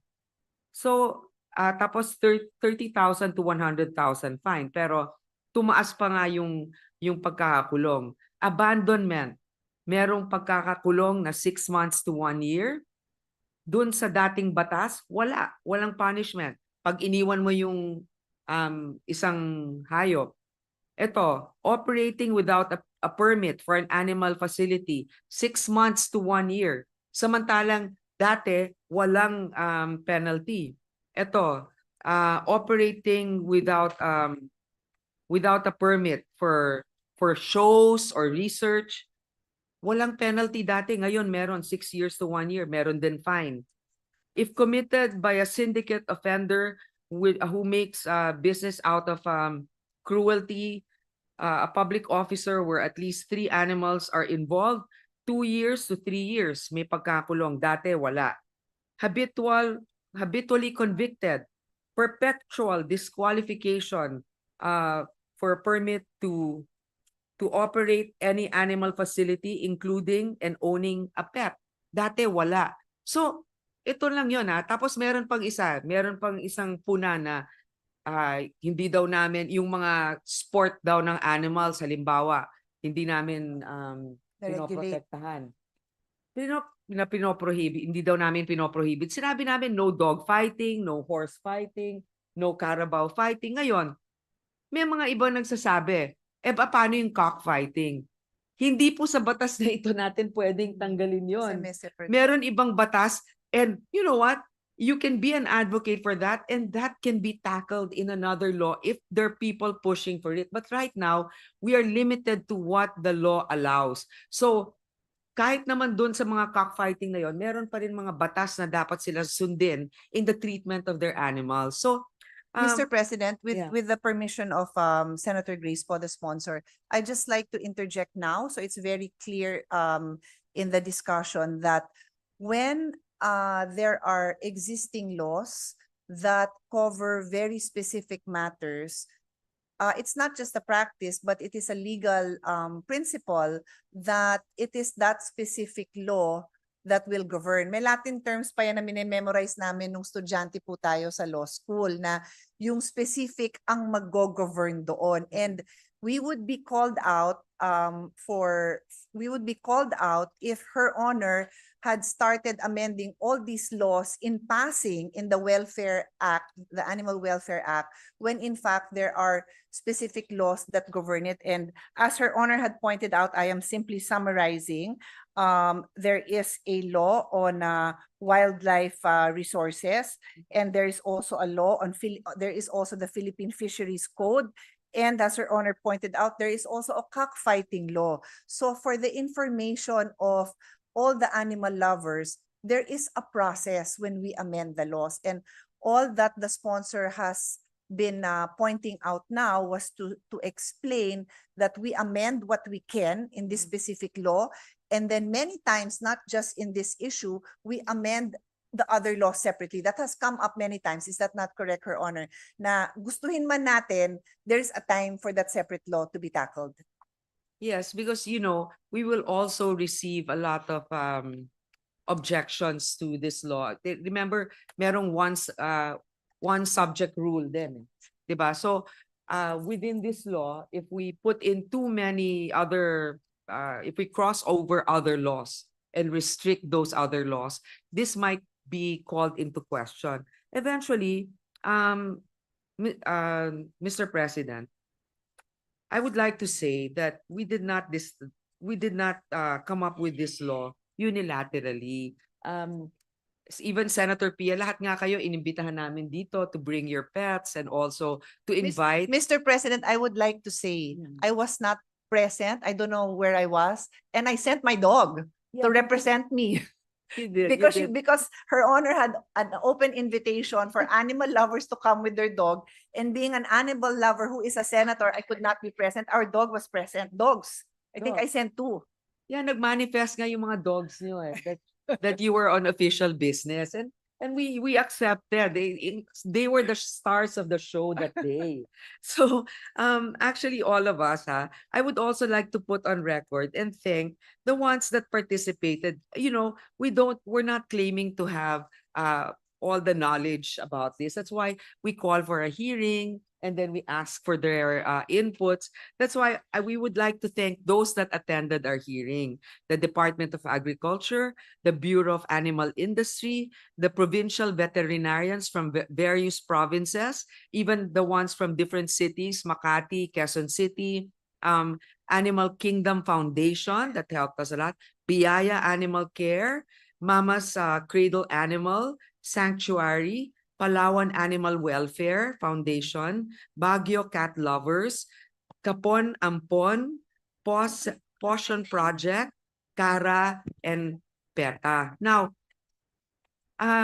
sadly, if let's say nakukulangan yung iba, inopen naman namin to. In fact, without any more mentioning, we have a record of correspondence asking some to please submit your reaction to our proposed measure. Yes. And most of them submitted.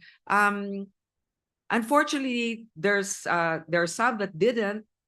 When I'm just so surprised that this came up. It was open for you to do. Now, what is the remedial measure? If let's say, Mr. President, if Her Honor doesn't mind, before you go to the remedial measure, if I just can add to the discussion, this was passed on second reading in our last week in session. Yeah. And I want to put on record that Senator Grace Poe was very determined to have it passed before we adjourn for the benefit of the animals, no? And this happened. Our last week of session was the first, I think February 9 was our last, February 5, 6, 7 was our last day. So more than 3 months has passed. And technically, it is easier to make all the amendments, of course, before the first passage. So again, I would like to reiterate, because I also asked Senator Grace, that all the advocates were invited to hearings. I think the first hearing was held by Senator Villar. And then, Her Honor, can you correct me if I'm wrong, you also had dialogues inviting the other stakeholders to provide their input. So the invitations to collaborate, to even oppose it was there, correct? Yes, so the record, Her Honor is not speaking to the mic, so the answer is yes. Yes, the answer is yes. So all of these efforts were made, and then we passed it on second reading in February. More than 3 months. Sana po, kasi nangyayari naman na kung may pahabol na amendment, the best time would have been before the second reading, or if absolutely necessary, before the third reading. May process naman pa kasi tayo, dahil pag natagalan, and I will vouch for Senator Grace po na siya yung gusto niya talagang mapasa na, kasi all the advocates who na nag-abala, magbigay ng comment, nagpo-push na rin na mapasa yon.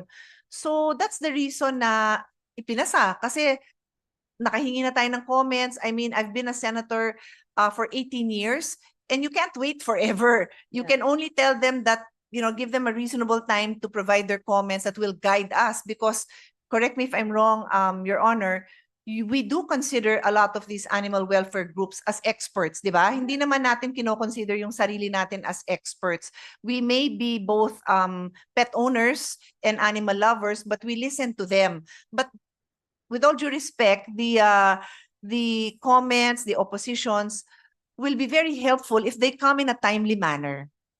Yun lang naman po yung idadagdag ko before Her Honor goes to the conclusion. Hindi, medyo nakakalungkot lang. Kasi, alam mo, wala naman talaga tayo ditong gustong gawin kundi mapabuti yung kalagayan ng mga ano. Tapos, binuksan naman natin para pwede silang pumunta, para magbigay ng kanilang contribution. Tapos, biglang pag napasa na, titirahin pa rin tayo. Di ba na parang, may mali siya ba kaming ginawa? Sana noon pa, sinabi na ninyo, ito yung gusto namin. Meron kaming ilang beses namin kayo pinadala ng correspondence na sana meron kayong feedback. Sana binasa ninyong mabuti. Di ba? And if Your Honor, again, if I may interject, when they respond in a timely manner, it gives the author, the sponsors, time to also explain, as we have just explained now, that don't worry, yung concern mo, that's covered by another law. Don't worry, hindi namin napalitan yun. So baka naman 99% of the concerns raised just need an explanation, as Her Honor is doing now. Yeah. Ang hirap lang po talaga kung gagawin later on, and hindi naman nagpa-participate during the time that we need the comments and we need their recommendations. So I need to show my support for the sponsor now, because she did her job. Yung consultations pa nga, hindi naman maraming gumagawa nun eh. Yung iba hearing lang eh. Yung consultations, dagdag pa yon na opportunity. Tapos yung i-email pa to ask for comments, it's another additional opportunity for stakeholders to make their comments. And all this was done by our sponsor, Mr. President. Yeah, thank you, Senator Pia, for raising this. Really, I appreciate it. I was really feeling bad about like how others would have hopefully approached us instead of airing it maybe this way. But okay, this is par for the course. We are now correcting it, and we are telling you this is what we did. In fact, dati nga walang funding na ilalagay dyan sa animal welfare ngayon eh. Ngayon nga meron ng from 221.7 million sa 2025. Dati, about 50 million yung allocation. And that's not even enough. This is a start.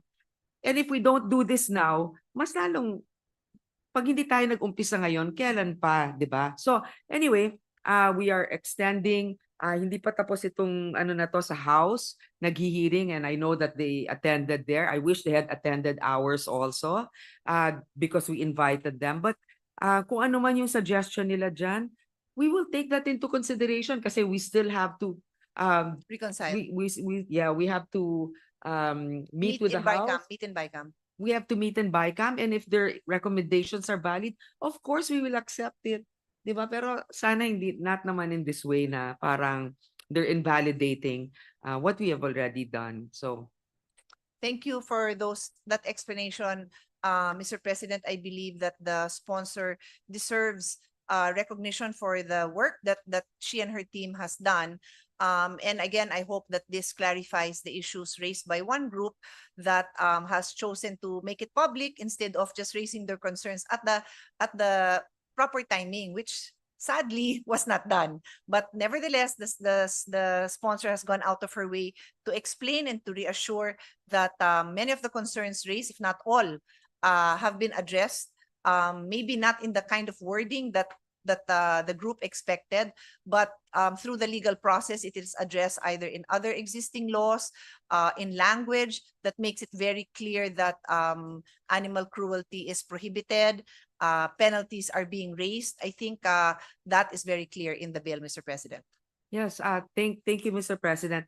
Again, we would like to tell any group that has any concerns about this, that you can still finally submit. It's not the end of it. And even if it's passed into law, there's always time to amend it. And I'm glad we have all the advocates here. And Senator Pia promised me that she will continue this even as I graduate from the next Congress. Yes. She will continue this. So again, we are not also invalidating the work, because I think this other group is saying they have cases filed already to complaints against animal abusers. Now, I think they're worried na baka mawala yung kaso nila. Hindi po, mas lalong lalakas ang kaso nyo, and we thank you for all the work that you're doing for animal welfare, but we are also doing our part. So we are partners. We are not adversaries in this. So Yes, that's all. definitely. Thank you, Mr. President. Thank you, Mr. President. Thank you, Senator Cayetano and Senator Grace po. Majority Leader? Mr. President, I reiterate my early motion that we resume consideration of I'm sorry, Mr. President. I reiterate my earlier motion that we proceed to with the reference of business. Reference. Any objection? Hearing none, motion's carried. Reference to Business Committee reports. Committee reports submitted by the Committee on Public Works on various House bills and all sponsored by Senator Revilla. Committee Report 555 on House Number 425, renaming the Calibo, Banga, Balete, Batan, Altavas National Road as Congressman Alan Salas Quimpo National Highway. 566 on House Number 10308, renaming the Gubat Bypass Road. 557 on House Number 10891, renaming the San Jose Banga Dama Road. Committee Report 558 on House Number 10756, naming the road commencing at Junction or Moc Merida National Road up to Junction or Moc Carigara Palo National Road as the Mayong Rodriguez Avenue. Committee Report 559 on House Number 10764, naming the road commencing from Barangay San Juan at Ormoc City Diversion Road until it adjoins the Naungan Coastal Road in the city of Ormoc as the Dominador Gomez Diversion Road. Committee Report 560 on House Number 1304, converting the road stretching from the Comun Inarado Junction in the municipality of Camalig, province of Albay, into a national road and appropriate funds therefore. 561 on House Number 1305, converting the road stretching from the Comunurado Junction in the municipality of Camalig, Albay, into a national road. 562 on House Number 1307, converting the Daraga-Legazpi Diversion Road in Daraga-Legazpi into a national road. Committee Report 563 on House Number 1308, converting the Daraga-Pilar Diversion Road into a national road and appropriate funds therefore. Committee Report 564 on House Number 1309, converting the Mayon Southeast Quadrant Road in Daraga-Legazpi into a national road. 565 on House Number 1311, converting the Bicol International Airport Road in Daraga Albay into a national road. 566 on House Number 1312, converting the Camalig Bypass Road into a national road. 567 on House Number 1313, converting the Tourism Mega Highway in Legazpi City into a national road. Committee Report 568 on House Number 1314, converting the road stretching from the Comunidad Junction in the province of Albay into a national road. 569 on House Number 8107, converting the Daang Maharlika Junction into a national road. Committee Report 570 on House Number 8263, converting the Daang Maharlika Junction into a national road. 571 on House Number 8080, establishing a 4-lane viaduct or bypass road in San Jose del Monte, Bulacan, and appropriating funds therefore. House Number 572, Committee Report 572 on House Number 9586, providing for the construction of a tri-level interchange along MC Briones Street, corner UN Avenue, Mandaue City, and appropriating funds therefore, recommending its approval without amendment, taking into consideration Senate Number 1229. To the calendar for ordinary business. Majority Leader. Senate Secretary may proceed. 573 on House Number 9589, providing for the construction of a national highway in the Baloi province of Lanao del Norte to be known as the Baloi Bypass Road, appropriating funds therefore, recommending approval without amendment, sponsor Senator Revilla. Calendar for ordinary business.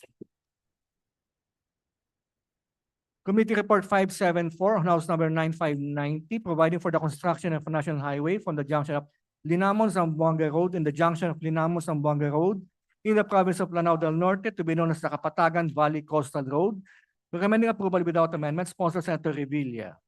To the calendar for ordinary business. 575 on House Number 8285, relocating the South Cotabato First District Engineering Office to the Municipality of Tupi, Province of South Cotabato, appropriating funds therefore, recommending its approval without amendment, sponsor Senator Revilla. To the calendar for ordinary business. 576 on House Number 8526, relocating the Cotabato Third District Engineering Office from Emlang to Matalam, Cotabato, recommending its approval without amendment, sponsor Senator Revilla Jr. To the calendar for ordinary business. 577 on House Number 8527, renumbering the district engineering offices and the DPWH, Bukidnon, to correspond with the legislative district number where they are located, recommending approval without amendment, sponsor Senator Revilla Jr.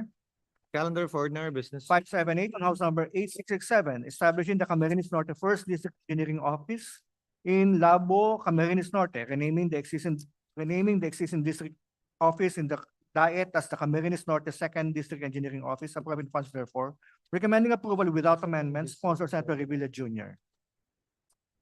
The calendar for ordinary business. 579 on House Number 9669, renumbering the district engineering offices of the DPWH in the province of Davao de Oro, recommending approval without amendment, sponsor Senator Revilla Jr. Calendar for ordinary business. Committee Report 581, submitted by the Committee on Ways and Means on House Number 10535, anak amending sections 134 and 168 of RA 8424, otherwise known as the NIRC of 1997 as amended, recommending its approval with amendment, sponsor Senator Gatchalian. Calendar for ordinary business. Majority Leader. Mr. President, I move that we resume consideration of Senate Bill number 2999 under Committee Report number 533, the bill on the State of Imminent Disaster Act. So move, Mr. President. Any objection? Hearing none, motion is approved. Having sponsored the measure, I move to open the period of interpellation and recognize the sponsor, Senator Benguet Estrada, and to interpellate Senator Aquilino Cocopimentel III. So move, Mr. President. Senator Estrada, our Senate President Pro Tem, is recognized, as well as our distinguished Minority Floor Leader, for his interventions on this measure. Both gentlemen have the floor. Thank you, Mr. President. Before that, if I may, Yes, please go ahead.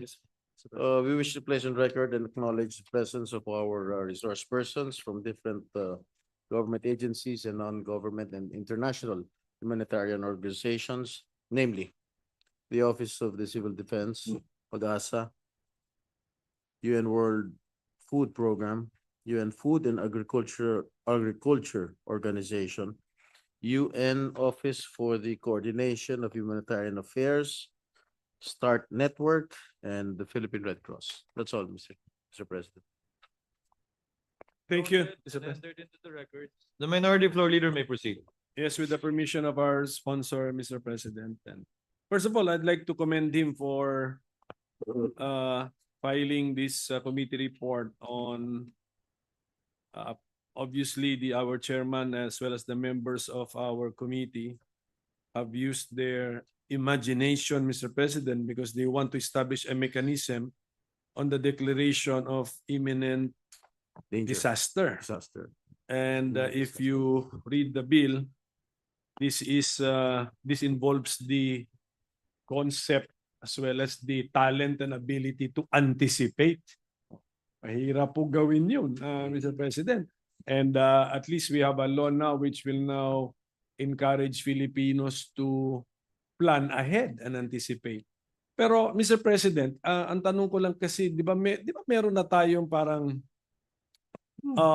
authority, may existing law na authorized na ang mga LGUs as well as the disaster risk management councils and bodies to already prepare for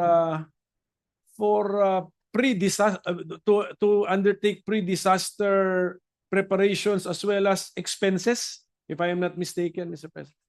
Yes, the distinguished minority floor leader is correct, pointing out that RA 10121 already mandates pre-disaster preparedness program. And in fact, under the guidelines for the utilization of the LDR RMF, activities such as conduct of trainings and simulation exercises, development of standard operations manual for disaster operation centers, and stockpiling of basic emergency supplies, among others, are allowable expenses.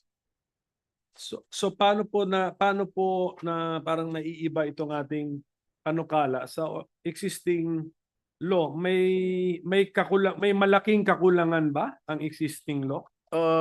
Mr. President, unfortunately, there is no clear provision, guidelines, or explicit authority under our existing laws or regulations which allow LGUs to act and utilize resources on a specific impending threat, particularly within 2 to 3 days before the onset of a disaster. And this is what we aim to address with our proposed bill, Mr. President.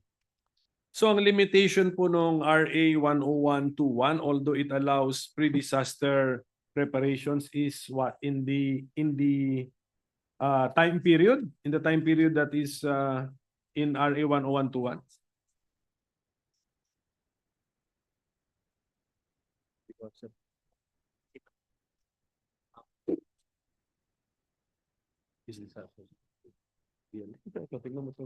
Number 5 sa paragraph this may declare a state of imminent disaster. The anticipatory action, Mr. President, is disaster specific, Mr. President, and it is found already in the bill, Mr. President. And we seek to address the lack of legal basis for the government, the NGAs and the LGUs to tap funds 3 to 5 days before a disaster strikes, Mr. President. And this is totally different from the regular preparedness and response programs under our existing laws, Mr. President.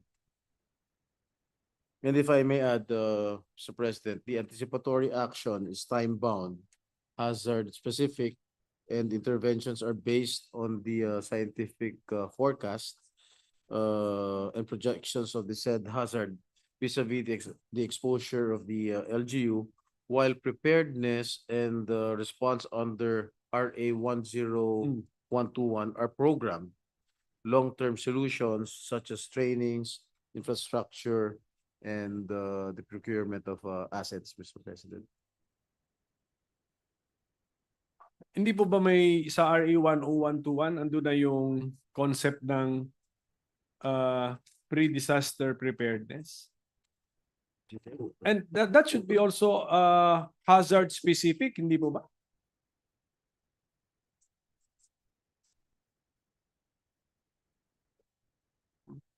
You're correct, Mr. President. It is already there in Republic Act 10121, but the anticipatory action is very specific in the disaster that is being forecasted, Mr. President. Anong section dito? Can we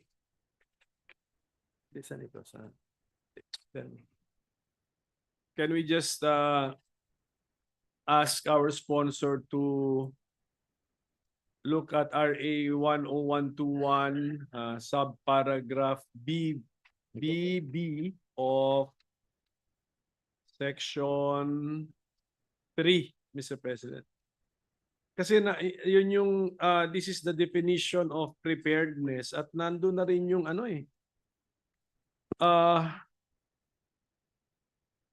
being alert to hazards and taking appropriate action in the face of an imminent threat or an actual disaster. So in that, tama po ba na in that particular sense nag-overlap tayo dun sa itong ating bill, nag-overlap dun sa existing law?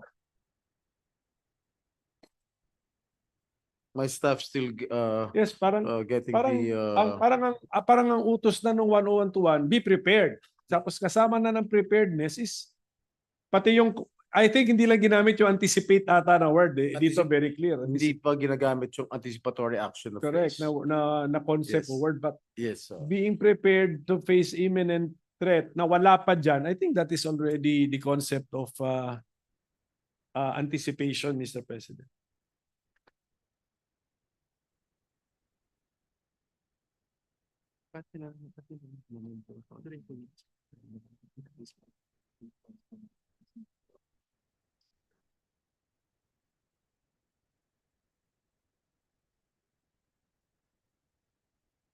Sinabi naman niya yun.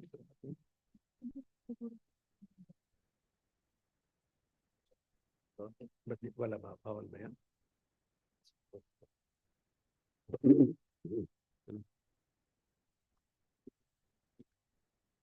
All right, Mr. President, the difference between what is stated in Republic Act 10121 with regard to section 3, double B, with regard to preparedness. Okay, the difference between preparedness and anticipatory action is that anticipatory action happens between preparedness and response in the window of opportunity between an early warning trigger for action and the onset of the disaster. And anticipatory action builds on preparedness efforts but remains distinct from them, as anticipatory action are undertaking for a specific and imminent threat. Technically, AA, or the anticipatory action, is a part of disaster preparedness, Mr. President, just a number of hours before the onset of a disaster, Mr. President. So mas malapit sa hazard or disaster si anticipatory action. Yes, you are correct, Mr. President. Okay. And we are going to create another source of for funding the anticipatory action. No, Mr. President. Ay, hindi na po. Hindi na.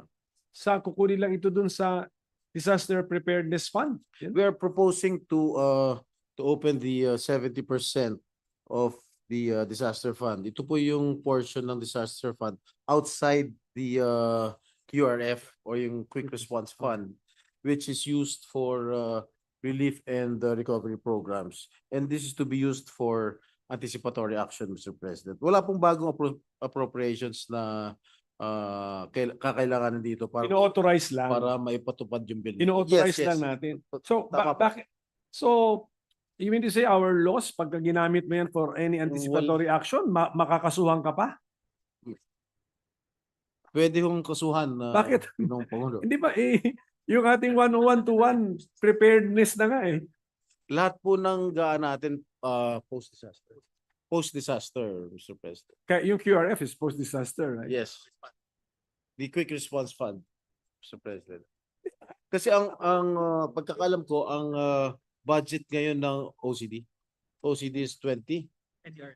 And the RMF is approximately 20 billion pesos. And 30% of it goes to the QRF. And 70%, yun ang pwede natin gamitin na pondo para sa post-disaster fund. For example, like building bridges, fixing roads. Yun ang mga post-disaster na pwede natin gamitin itong pondong ito. Kasi hindi naman pwedeng... Hindi ba allowed yun sa preparedness nga? Hindi.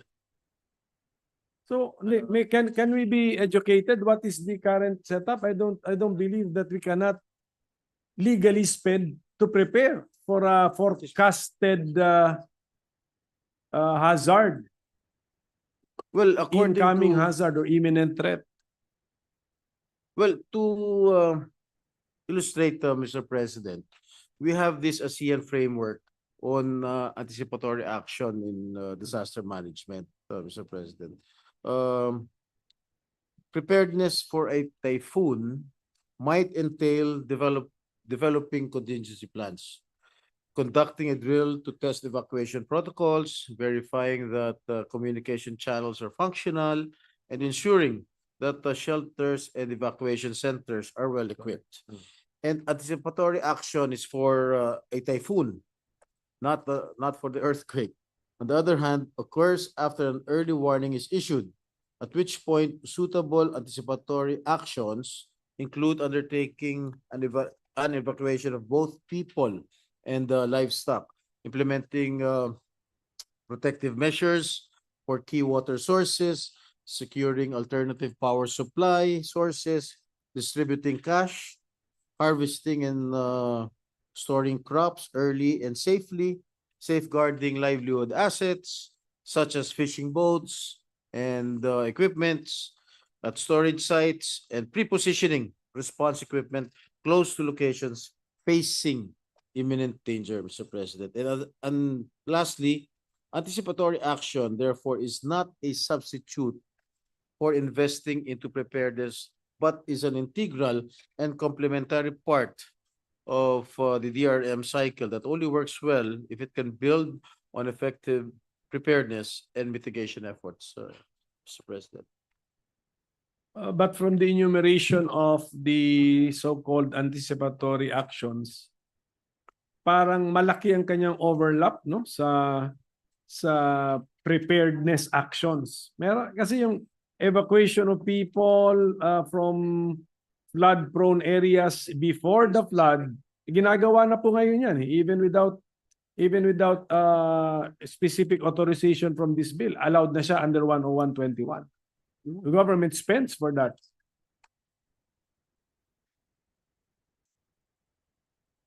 Well, that is in relation to preparedness, Mr. President. But dito sa anticipatory action, it is very specific dito sa hazard, Mr. President. Yes, yes. Ang sinasabi ko rin sa tunay na buhay, kunyari, parating na yung malakas na ulan, anticipated na natin na babahain na yung flood-prone area, pwedeng, anong tawag mo doon? Preemptive evacuation. Allowed. That's allowed under the law, and that's charged to government expense. I don't think that is an unauthorized expense. Well, that is allowed, Mr. President, but that is not an anticipatory action. Sige, can we apply nga na flood-prone area, may prediction na napakalakas ang ulan ng darating na bagyo. What is the an example of an anticipatory action? An example would be sandbagging for the protection of our roads, Mr. President. That is one example that I can produce, Mr. President. Now that cannot be done. Under RA 10121. Now it cannot be done. Not yet. No LGU can say that we will sandbag the highway. Wala, no? Pero actually, Mr. President, natakot ako sa example natin kasi baka laki ng gastos, baka hindi rin mag-succeed kasi tandaan nyo, water will find a way, will seek parang gaps. So if that is the example, yung pera, mas maganda na yata, evacuate na lang natin yung mga tao po at lagay na lang sa evacuation centers. Well, if I may read another example, given to me by our resource persons. In 2024, START Network activated START Ready before severe tropical storm Christine. Members in Cagayan deployed safety boxes in schools, barangay health units that safeguard learning modules, school records, barangay health records, medical equipment from possible flooding, Mr. President.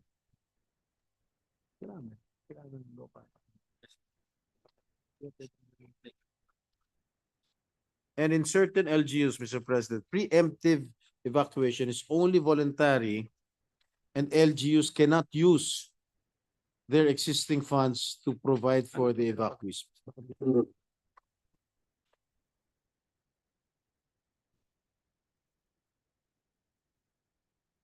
Sige po, Mr. President. If you didn't hear my last Yes, ano. my last statement, in certain local government units, preemptive evacuation is only voluntary and the LGUs cannot, I repeat, cannot use their existing funds to provide for the evacuees, Mr. President, because they have to declare state of calamity. At natatakot po itong mga mayors na ito. Pag mag-declare ng state of calamity, natatakot sa COA, baka it is allow. Kaya yun ang nagiging problema ng halos lahat ng ating mga LGUs.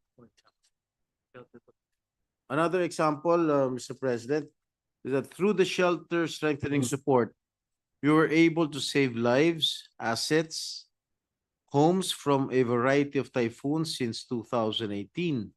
By installing roof and wall support, the vulnerable communities' houses were able to withstand the impacts of disasters.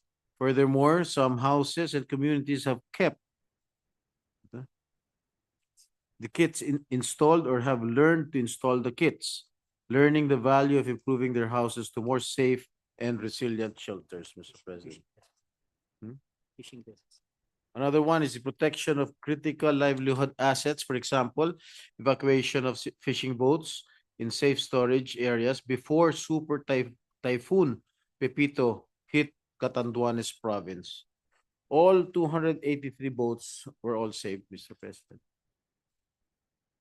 So congratulations, you did all that under existing law. This, ang gumawa po niyan mga NGOs, Mr. President. Okay. Sige po. Sige po, pero one worrisome thing I heard, Mr. President. So I know you want a legal legal framework to authorize the expenses for anticipatory action. Pero nabanggit kasi ng ating sponsor yung evacuation is purely voluntary. Magbabago ba? Will this bill introduce the concept of mandatory or forced evacuation?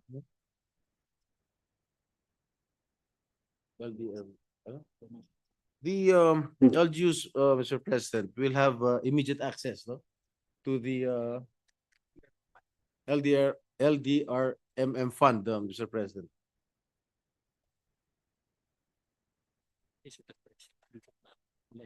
Because right now, as we speak, Mr. President, no funding releases are allowed pre-disaster in an imminent situation. Okay. Yes. Since pre-disaster activities are already programmed, Mr. President. Yes, okay. Yun po yun. I appreciate the bill more kasi nga sinabi niyo yun. Pero hindi, meron kayo isang sentence no na right now evacuation is purely voluntary. Are you changing that in your bill na because of this power for anticipated action we can make evacuation compulsory or mandatory? It's still voluntary, Mr. President, but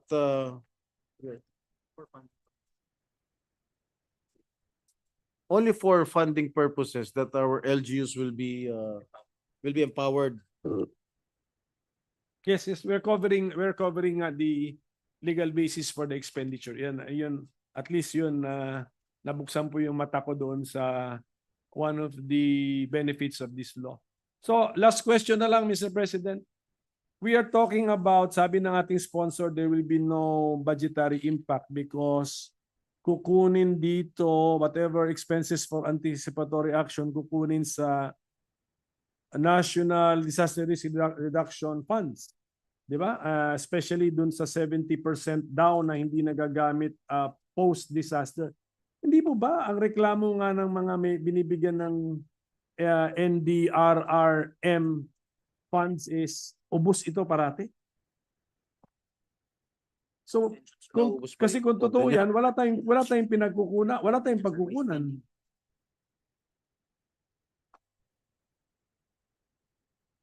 According to our resource person here, the more that we spend in anticipatory action, the more that we save in rehabilitation program, Mr. President. Sabi nyo nga, walang new source of funding, gagamitin nyo yung NDRR, NDRRM funds na sa budget process parati natin na-encounter na ubos yan parati. It's because everything is post-disaster, Mr. President. Yes. Lahat ng mga, talaga maubos at maubos lahat yan dahil kung 20 billion lang ang budget ng LD, And whatever, NDRRM. 30%. Ah. Here pro, tongue twister eh. Ah. Whatever it is, kung 20 billion yung LDRRMO, whatever. Hirap eh. The fund. Yeah. The fund. Oh, the fund. Yung Disaster fund. 30% nga mapupunta ron sa Quick Response Fund, QRF. Yung 70% nga, dun kukunin. Sa post. Sa Yes. post disaster. So now magkukumpit si anticipatory action expenses doon sa 70%. Tama? Tama.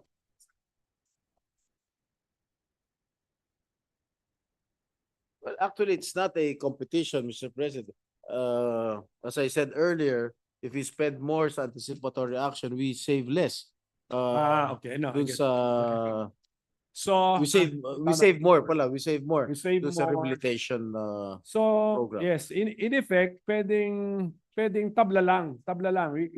We spend sa anticipatory action, we save more. we got from the 70%, and then the post-disaster expenses would be expected to spend lesser amount. At in the end, we will not be needing more budget for this. Correct, for the rehabilitation. Hopefully. Tignan natin. Sige po, mukhang I think the theory works, lalo na kung seryosohin natin yung planning and implementation. And the theory will work if we really now know how to anticipate. Yeah. Datingin ko yan ang yung feeling. But anyway, Mr. President, there is siguro lang just to point out that there might be a big overlap with the existing RA 10121. Kaya medyo ang pakiusap ko na lang if we can just take a closer look at the pending measure, make sure na hindi siya mag-overlap sa 10121 kasi baka ma-dilute pa yung mga concepts and powers do sa 10121. That's my only concern, but I will defer to the experts comprising the resource panel of our sponsor, Mr. President. So maraming salamat po, Mr. Sponsor. And Thank you, for your time. Senator Pimentel. Majority Floor Leader.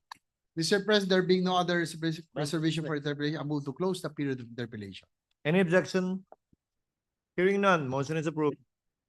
I move that we suspend consideration of Senate Bill number 2999. Any objection? Hearing none, motion is approved. Majority Floor Leader. Minute suspension, Mr. President.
Mr. President, at this juncture, I move that we resume consideration of House Bill number 6013 under Committee Report number 489. This is the bill on the creation of Barangay Pulungbulo in San Fernando, Pampanga. So move, Mr. President. Any objection?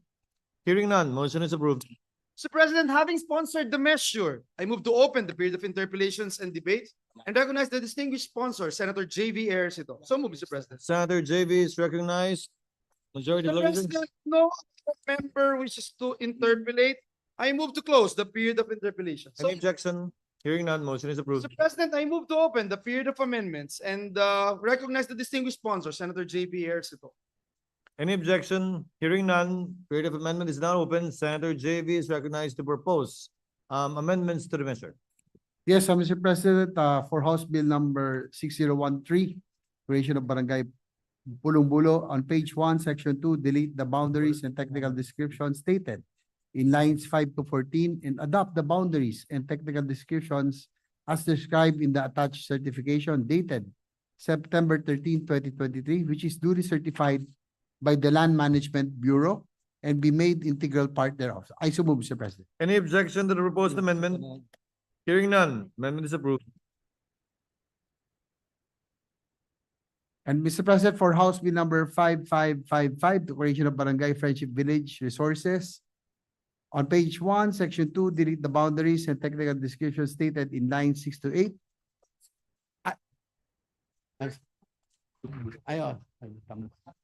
I withdraw my No more. earlier motion.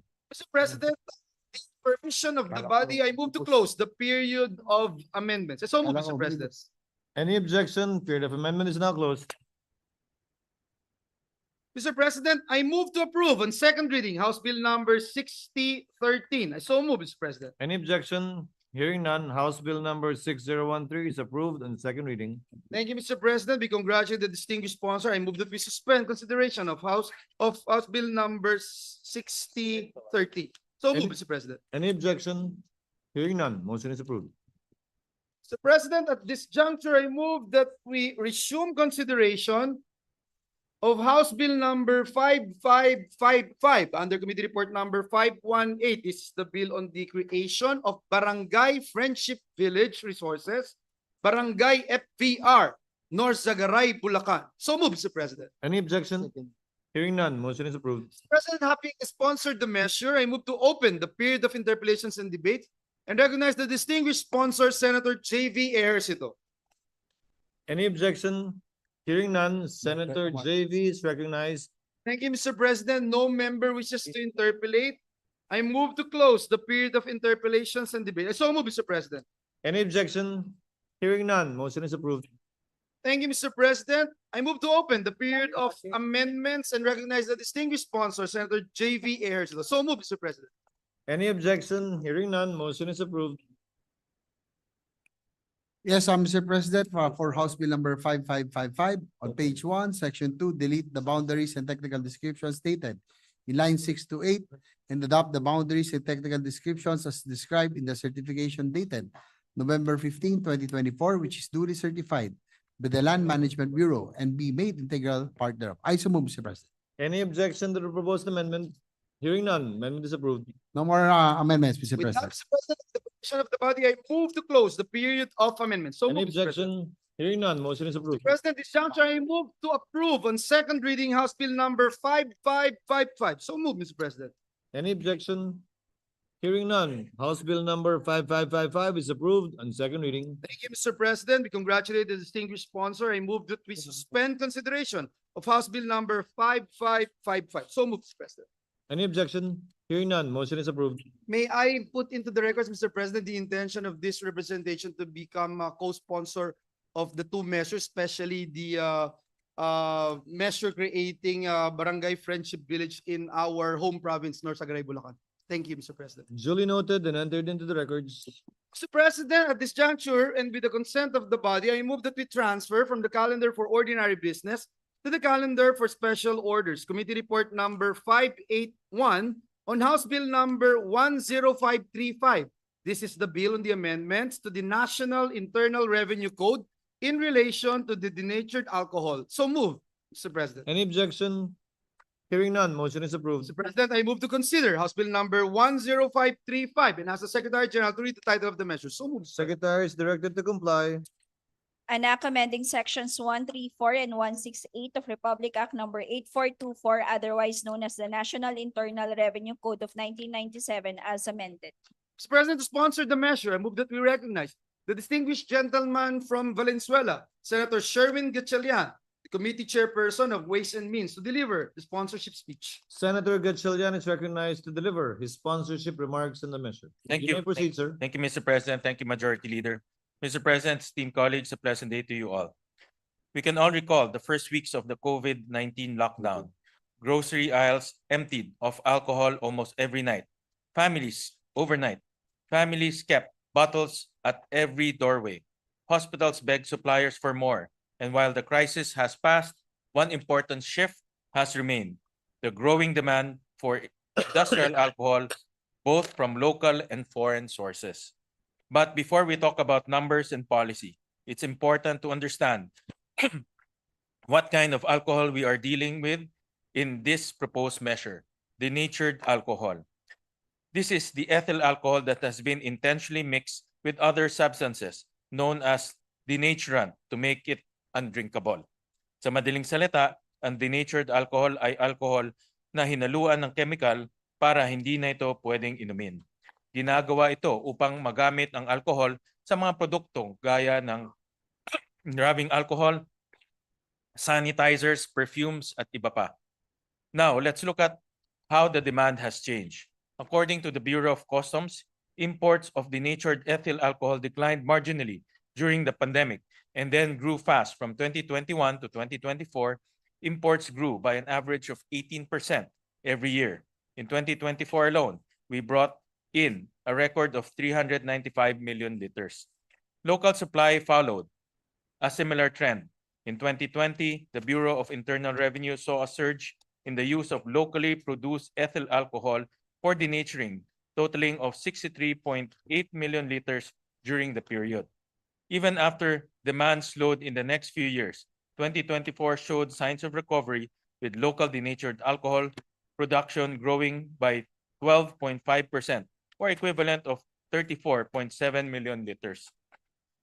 Even imports of undenatured alcohol, those that still need to be processed, have remained high. From 2017 to 2019, the volume of imported undenatured ethyl alcohol totaled to 207 million liters. On the other hand, from 2020 to 2022, it nearly tripled. As of May of 2025, we have already imported 83 million liters, more than the annual average importation before the COVID of 69 million liters. Mr. President, these figures reflect the growing demand from our industries, such as pharmaceutical companies, manufacturer of rubbing alcohol, producers of personal care products, manufacturer of perfume and toilet waters, among others. But our laws haven't kept up with this reality. Sa ilalim ng tax code, tanging ethyl alcohol na gawa sa loob ng Pilipinas lamang ang maaring i-denature dito upang hindi mapatawan ng excise tax. Sa kasalukuyang batas, hindi pinapayagan na i-denature sa Pilipinas ang imported ethyl alcohol. Dahil dito, hindi ito agad nagagamit para sa mga industriya na gamit gaya ng paggawa ng rubbing alcohol, sanitizers, disinfectants at iba pa. Naiwan itong nakatambak at hindi napakikinabangan, naging dagdag na gastos at nasasayang na supply. The issue also reflects compounders with rectifying facilities. Sila ang mga negosyo na naghahalo at muling nagbobote ng ethyl alcohol para gawing finished products. The rectifying facilities adjust the quality of raw ethyl alcohol to meet specific standards before blending and bottling. However, not all batches meet those standards. Some are substandard, damaged, or off-spec. These rejected batches end up in the aisle and unusable inventory. Idle and unusable inventory. Given this context, Mr. President, this bill proposes two clear, reasonable solutions. First, the bill expands the type of ethyl alcohol that can be denatured in the country. Sa kasalukuyang batas, tanging lokal na ethyl alcohol lang ang pwedeng i-denature sa Pilipinas. Ang inangkat mula sa ibang bansa kahit pa sa industrial na gamit ay hindi pinapayagan. This bill changes that, allowing imported ethyl alcohol to be denatured locally. Once imported ethyl alcohol is allowed to be denatured here, it will also be exempt from excise tax, just like domestically produced ethyl alcohol that is denatured in the Philippines. Sa madaling salita, pareho na ang magiging pagtrato sa buwis sa pagitan ng imported at lokal na ethyl alcohol na i-denature sa Pilipinas. Second, it also requires that the process of denaturing ethyl alcohol be done not only within the premises of the domestic distiller, but also within the premises of compounders with rectifying facilities. But allowing these compounders to denature the ethyl alcohol, by allowing these compounders to denature the ethyl alcohol, they can convert waste or off-spec alcohol into usable material, supplying disinfectant makers, cosmetic producers, and other industrial users. Instead of being idle, it becomes part of products that support hygiene, health, and livelihoods. Mr. President, this bill enables the vital sectors to source materials more efficiently, reduce production costs, and stay competitive, all while ensuring that the government retains full control over how alcohol is handled, transformed, and taxed. Passing this reform will benefit industries such as personal care, cleaning, and health-related consumer products. In 2024, personal care products reached nearly 293 billion pesos in retail value, growing at 5.8% annually. Pharmaceuticals and health products grew almost 119 billion pesos with 6.1% yearly growth rate, while cleaning materials reached 137.5 billion pesos, expanding ever faster at 7.4% per year. Through this bill, we unlock the potential of these industries given the rising demand. Most of all, this bill prepares our economy for long-term growth. By making access to industrial alcohol more efficient and equitable, we strengthen the backbone of essential industries. Whether it's for health, hygiene, or household use, we ensure that manufacturers can meet rising demand without being held back by outdated rules. By passing this bill, you support industries that keep our household clean, our citizens healthy, and our economy moving. We lower production costs, encourage growth, and make essential goods more affordable for every Filipino. Thank you, Mr. President. Maraming salamat po. Majority Floor Leader. Mr. President, I move that we suspend consideration of House Bill number 10535. Any objection? Hearing none, motion is approved. Mr. President, I move that we transfer from the calendar for ordinary business to the calendar for special orders committee report number 537 on Senate Bill number 3000. This is the bill on the career progression system for public school teachers and school leaders. So move, Mr. President. Any objection? Hearing none, motion is approved. I move to consider Senate Bill number 3000. So move, Mr. President. Secretary is directed to comply. An act institutionalizing the career progression system for public school teachers and school leaders and appropriating funds therefore. Majority Floor Leader. To sponsor the measure, I move to recognize Senator Win Gatchalian, chairperson of the subcommittee on career progression system for public school teachers, to deliver his sponsorship speech. Senator Gatchalian is recognized. You may proceed, sir. Thank you, Mr. President. Thank you, Majority Leader. Mr. President, distinguished colleagues, a pleasant day to all of you. I rise today to sponsor the Career Progression System for Public School Teachers and School Leaders Act, a measure that seeks to empower the very heart of our education system, our teachers and school leaders. Article 14, Section 5 of the 1987 Constitution mandates the state to enhance the right of teachers to professional advancement, assign the highest budgetary priority to education, and ensure that the teaching profession attracts and retains its rightful share of the best available talent through adequate remuneration and other means of job satisfaction and fulfillment. But a mandate without action is merely words on paper. Ang pangakong ito ay hindi dapat manatiling probisyon lamang, kundi dapat maging isang konkretong hakbang tungo sa pagkilala sa mga guro bilang haligi ng ating bayan.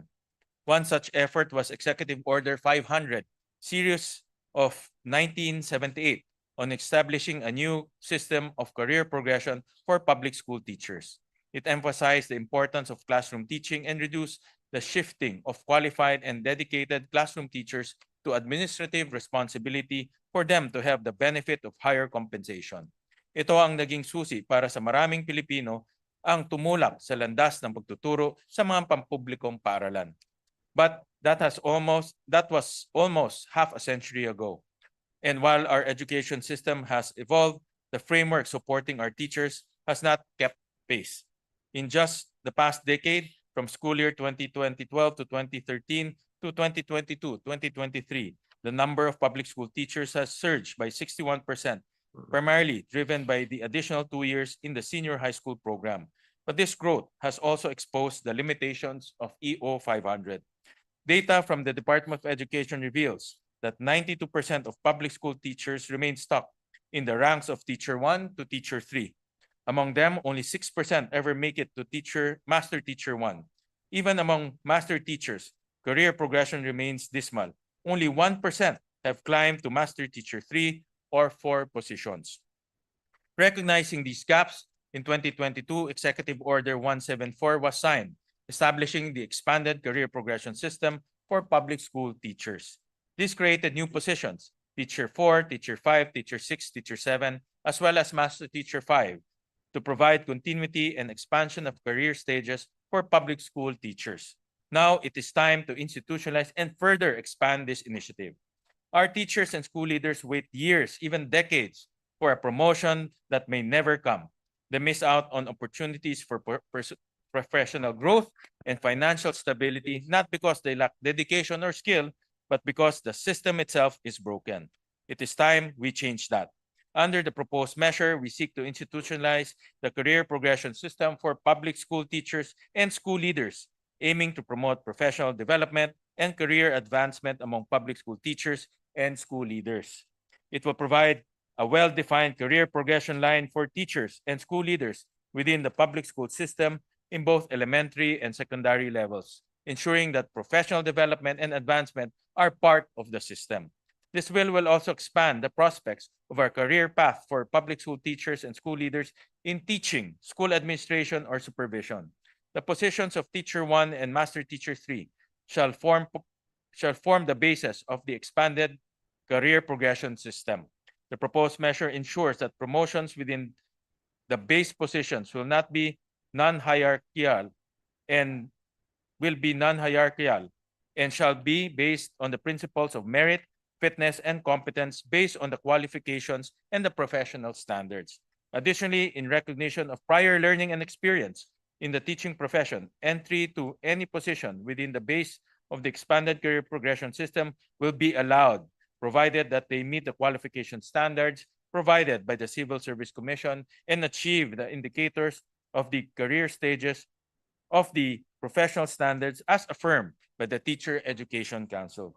Given this context, this bill ensures the alignment of qualification standards for teaching positions in all levels of the public school system through the joint efforts of the CSC, the DepEd, including the TEC and PRC, take into consideration standards-based assessment as mandated in this act.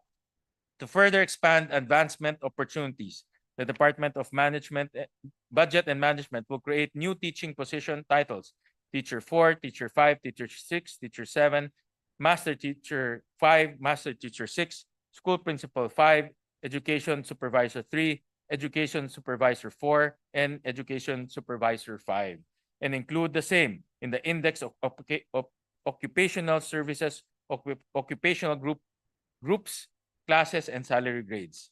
Mr. President, to ensure responsiveness in our promotion system, this bill provides an alternative manner of promotion and advancement for purposes of career progression through reclassification of position based on merit, fitness, and competence anchored on the professional standards. This means that the promotion will no longer be solely dependent on natural vacancy brought about by retirement, resignation, or death.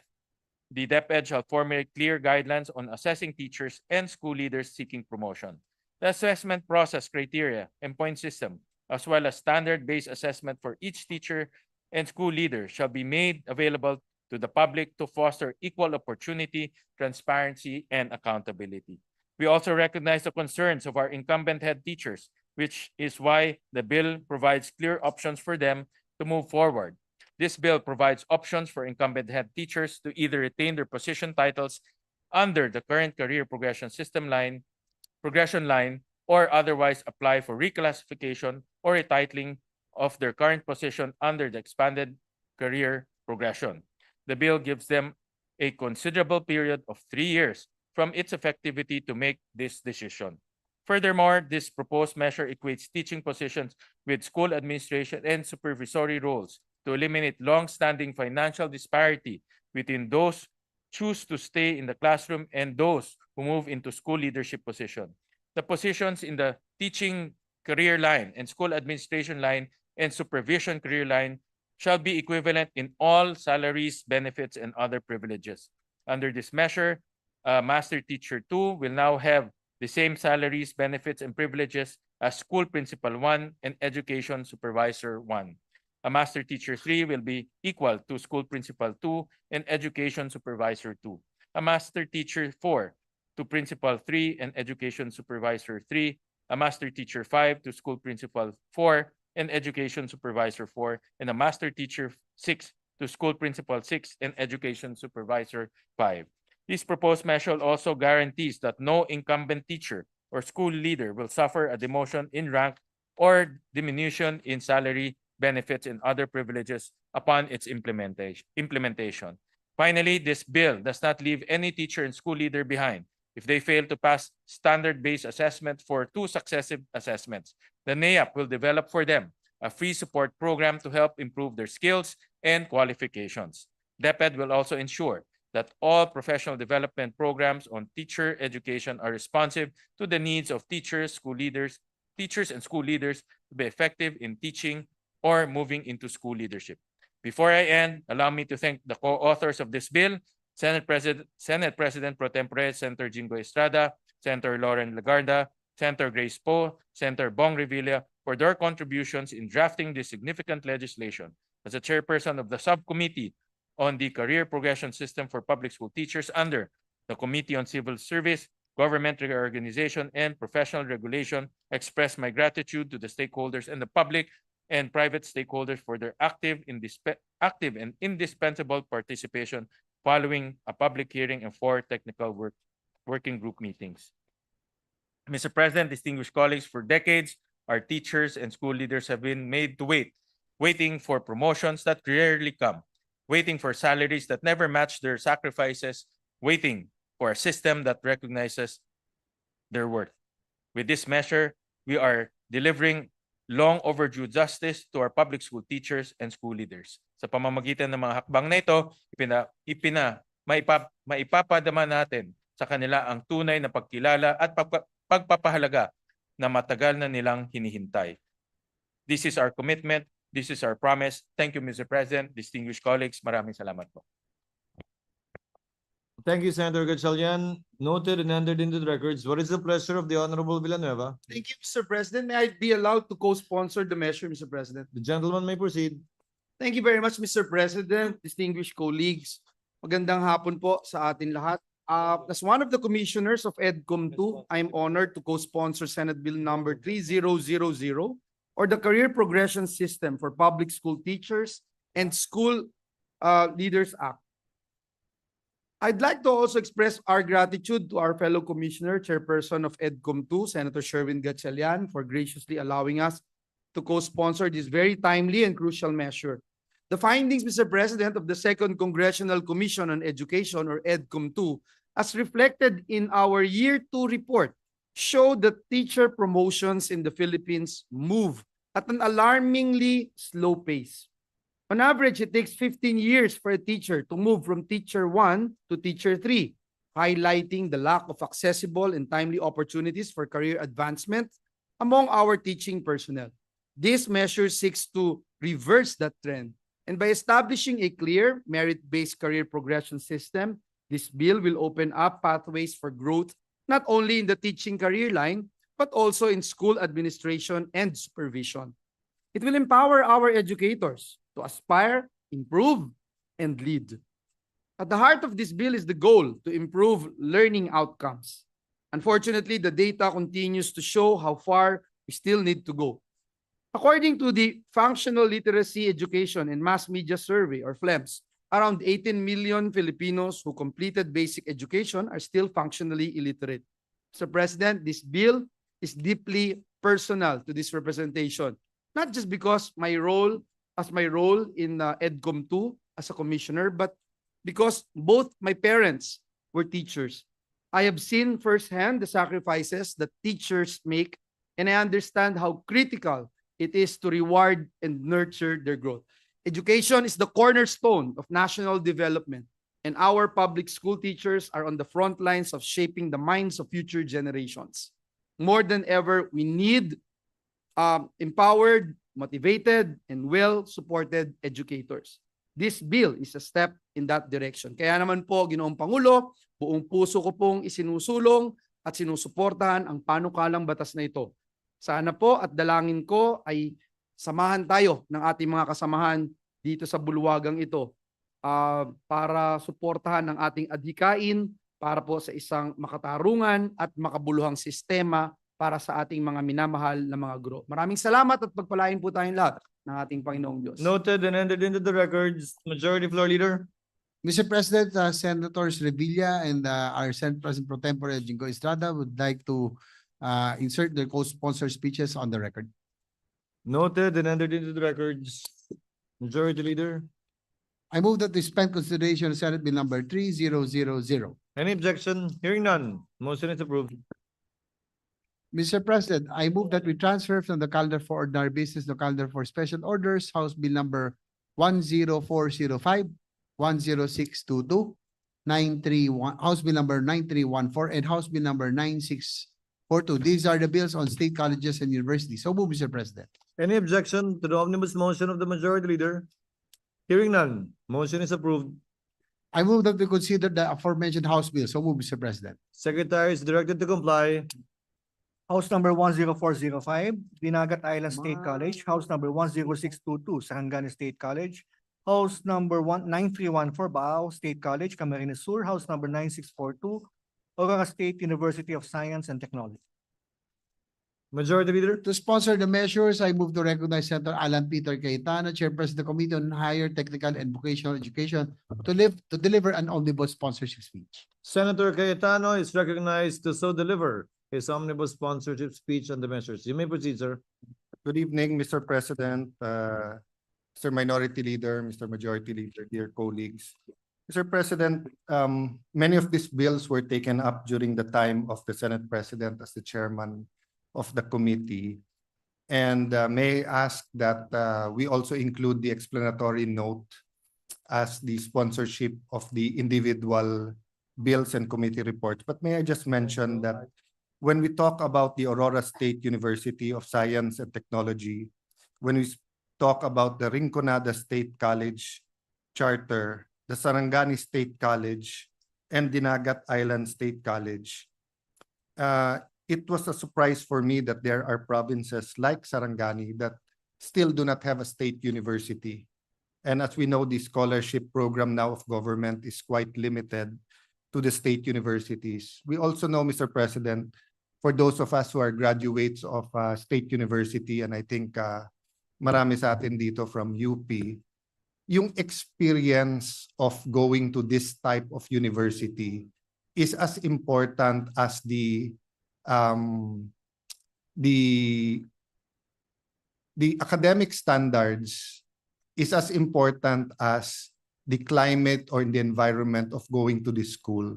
So there are things that can be learned in the four walls of the classroom, but there are much, much more that can be learned in the campuses of the state university. So it is very important, Mr. President, that we continue to build the existing state universities, improve, give them the right funding. But it's also important, Mr. President, that we have a sufficient number of state universities in each province, in each region around the country. In fact, sa mga highly urbanized areas like Cebu, Metro Manila, Metro Davao, no, na mahigit pa sa isang state university ang nandun.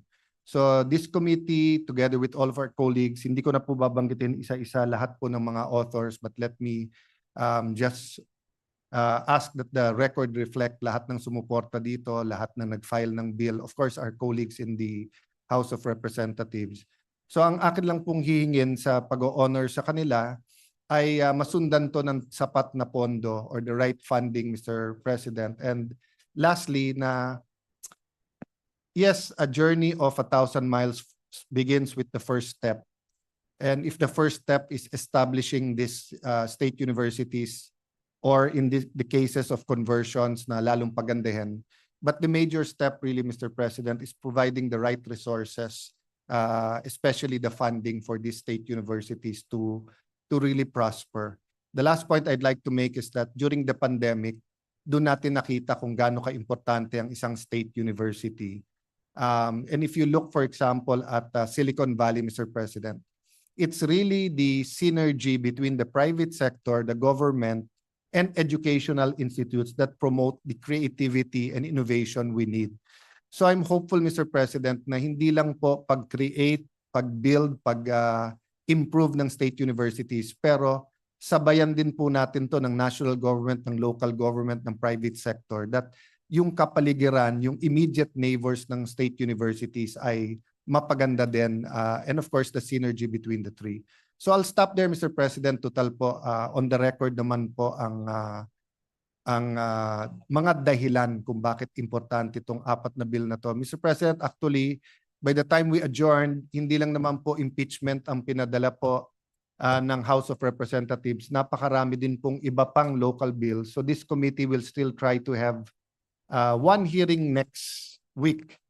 So despite the fact na baka hindi na umabot sa second and third reading, we will try to do as much so that in the 20th Congress, lahat ng kompleto yung documentation sa mga state universities ay mapasa ng maaga sa 20th Congress. Thank you, Mr. Majority Leader. Salamat, Mr. President. Thank you, Senator Cayetano. The remarks are duly noted and entered into the records. Majority Floor Leader. Mr. President, I move that we suspend consideration of the aforementioned House bills. Any objection? Hearing none, the aforementioned House bills are consideration rather of the aforementioned House bills are suspended. Majority Leader. Mr. President, I move that we resume consideration of Senate Bill number 2899 under Committee Report number 429, the bill on the Philippine National Nuclear Energy Safety. So move, Mr. President. Any objection? Hearing none, motion is approved. Having sponsored the measure, I move to open the period of interpellation, recognize the sponsor, Senator Alan Peter Cayetano, and to interpret our Minority Leader, Senator Aquilino Coco Pimentel. Any objection? Hearing none, the sponsor of the measure, Senator Cayetano, is recognized. Likewise, for his interjections in the measure, our distinguished Minority Floor Leader, the Honorable Senator Coco Pimentel. The gentlemen have the floor.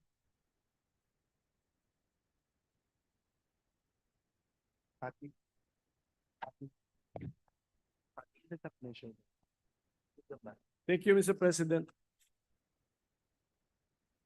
With the permission of our sponsor. May we know if this bill has a counterpart measure in the House and if we know the status of that counterpart measure? Good afternoon again, Mr. President, or good evening, and to our Minority Leader. Just as a quick introduction, no? Yes.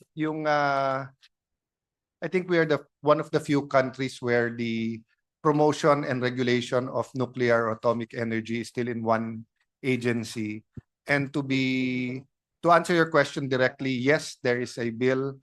Just to give credit where credit is due to Congressman Mark Puangco and to the House. They've really spent a lot of time on this, not just on the 19th Congress, but even before. But the argument really, Mr. President, is how simple or how complicated this bill should be. But I think despite the continued debate of whether we should go into nuclear energy, everyone agrees that to comply with international agreements, and since we're not only talking about energy, we're talking about anything that uses atomic or nuclear energy or radiation, that a simple, stripped down, the most simple regulatory body will be good, Mr. President. So thank you for this opportunity. Yes, just a practical question. By chance ba, Mr. President, mapasa ito? Is there a counterpart bill in the House? There is a counterpart measure in the And- House, Your Honor, and as discussed in LEDAC, we are trying to approve this because this will serve as the regulatory framework, if at all, for this technology to come in. This is not yet the actual bill authorizing its entry. So this is a LEDAC measure, Mr. President? This was- yes. One of the 12? Yes, that this was is- as discussed in LEDAC last Thursday. So, and then I think the Senate President has made it clear that this is not the bill which will authorize the adoption of electricity produced by nuclear power plants, Mr. President. Hindi po ito. Not yet. Tama po ba? The framework that will pave the way, but the actual approval, not yet. That is the understanding of this representation, Your Honor. Mr. President, we have here the 12 measures that His Honor listed in your own letter to the Speaker. Wala po siya rito eh. It's the Virology Institute ang nakalista also under our sponsor. This is the atom or nuclear. The virology is with Senator Pia and is for BICAM, Mr. President, Your Honor. The nuclear was discussed, if you remember, during our LEDAC last Thursday. Mr. President, may as I I- mentioned and as Senator Cayetano tried to expound on, if you remember, Your Honor. Mr. President, may I explain that? So actually, this was mentioned in the SONA. And then during the election period, since I was not a re-electionist, and since I'm also Vice Chairman of the Committee on Energy, so I attended some of the events and some consultations with the DOE. Basically, Mr. Minority Leader, ang kanilang lobby or ang kanilang strong point sa pakiusap sa bill na to is that just like mining, any kind of power plant per se, kahit hindi nuclear o hindi atomic energy, really takes 4, 5, 6, 7, 8 years. And there's so many talks government to government and also business to business about may mga bago na kasi ngayon na yung mga mas maliliit na nuclear reactors at saka yung mga portable. So hindi tayo maka first base until may regulatory body. That's why when the President asked me to report about when the Senate President passed the floor to me in the LEDAC to talk about basically the Konektadong Pinoy, sinama ko na dun sa report about the eGov and then binanggit ko na yung PhilAtom kasi I can't remember now if it was, wala ako dun sa LEDAC previous to this, but 3 LEDACs ago, I don't know if it was a side talk with the Secretary of Energy or if it was actually discussed there. But yung sinasabi po ni Senate President, actually, sinama ko lang sa report ko na kaya pa yung PhilAtom. Kaya ko po sinama yon because I think the Executive Secretary's rule now and the Senate President can correct me or affirm, hindi nila isi-certify ng urgent until mapasa natin on the second reading. But yes, meron House version. So, thank you pa.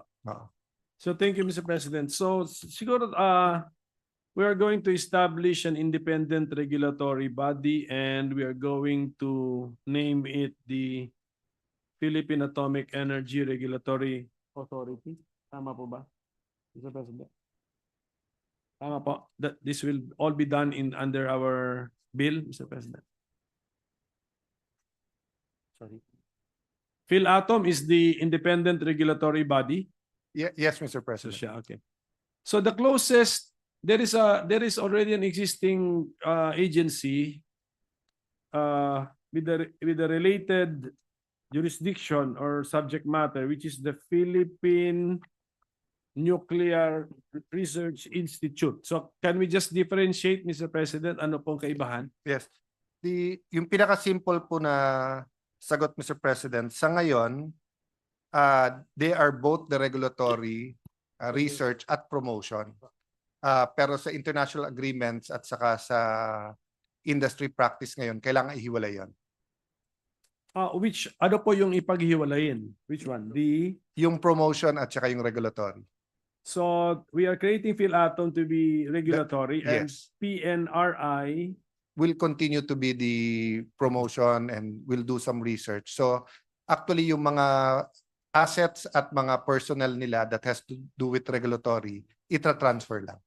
And are we amending the law governing PNRI to also remove the regulatory function or power? Yes, Mr. President. Nandito pa. Anong section po yun, Mr. President? Actually, Mr. President, all over the bill na yon. So from the definition to the naka-specify kasi, Mr. President, yung inspection, yung authority, yung application. So for example, Mr. President, ngayon kung mag-a-apply ka ngayon, nasa rules ng PNRI. But ngayon dito sa bill, klaro na dito sa PhilAtom siya. No, I'm looking at section 59 on the repealing clause. Are we ano ba ang tawag doon? Expressly amending or repealing any of the sections or provisions of the law governing the PNRI, Mr. President? In effect po, there's a yung second paragraph po, yung all other laws, etc. No? Implied. Pero explicitly po, nasa laman na po mismo nung bill, ng committee report. For example po, yung application, paano mag-apply halimbawa kung magkakaroon ng mga facilities, di ba? So right now, Mr. President, it's governed by both the law ng PNRI but also by the rules and regulation. Then yung ano din po, yung mga investigation, subpoena power, isa-isa po naka-narrate na ngayon. So nailipat na lahat sa PhilAtom. Yeah, and then that's my point. If we know that we are now taking this away from PNRI, dapat siguro we also expressly amend or repeat some of the sections in the law creating the PNRI, Mr. President. I think, Mr. President, it's just a matter of style. Yes. Oo.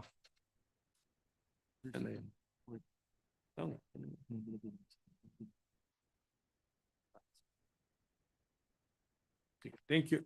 Yeah. For example, Mr. President, like section 18, rejection, suspension, modification, renewal, revocation, or termination of authorization and cessation of authorized facilities and activities. So naka-specify na dito. But I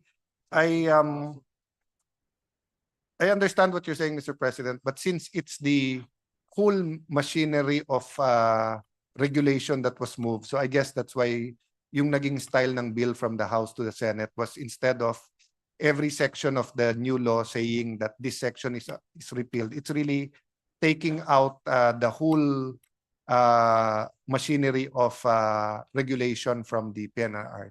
Yes. But so the most affected existing government agency will be the PNRI. Yes, Mr. President. Okay.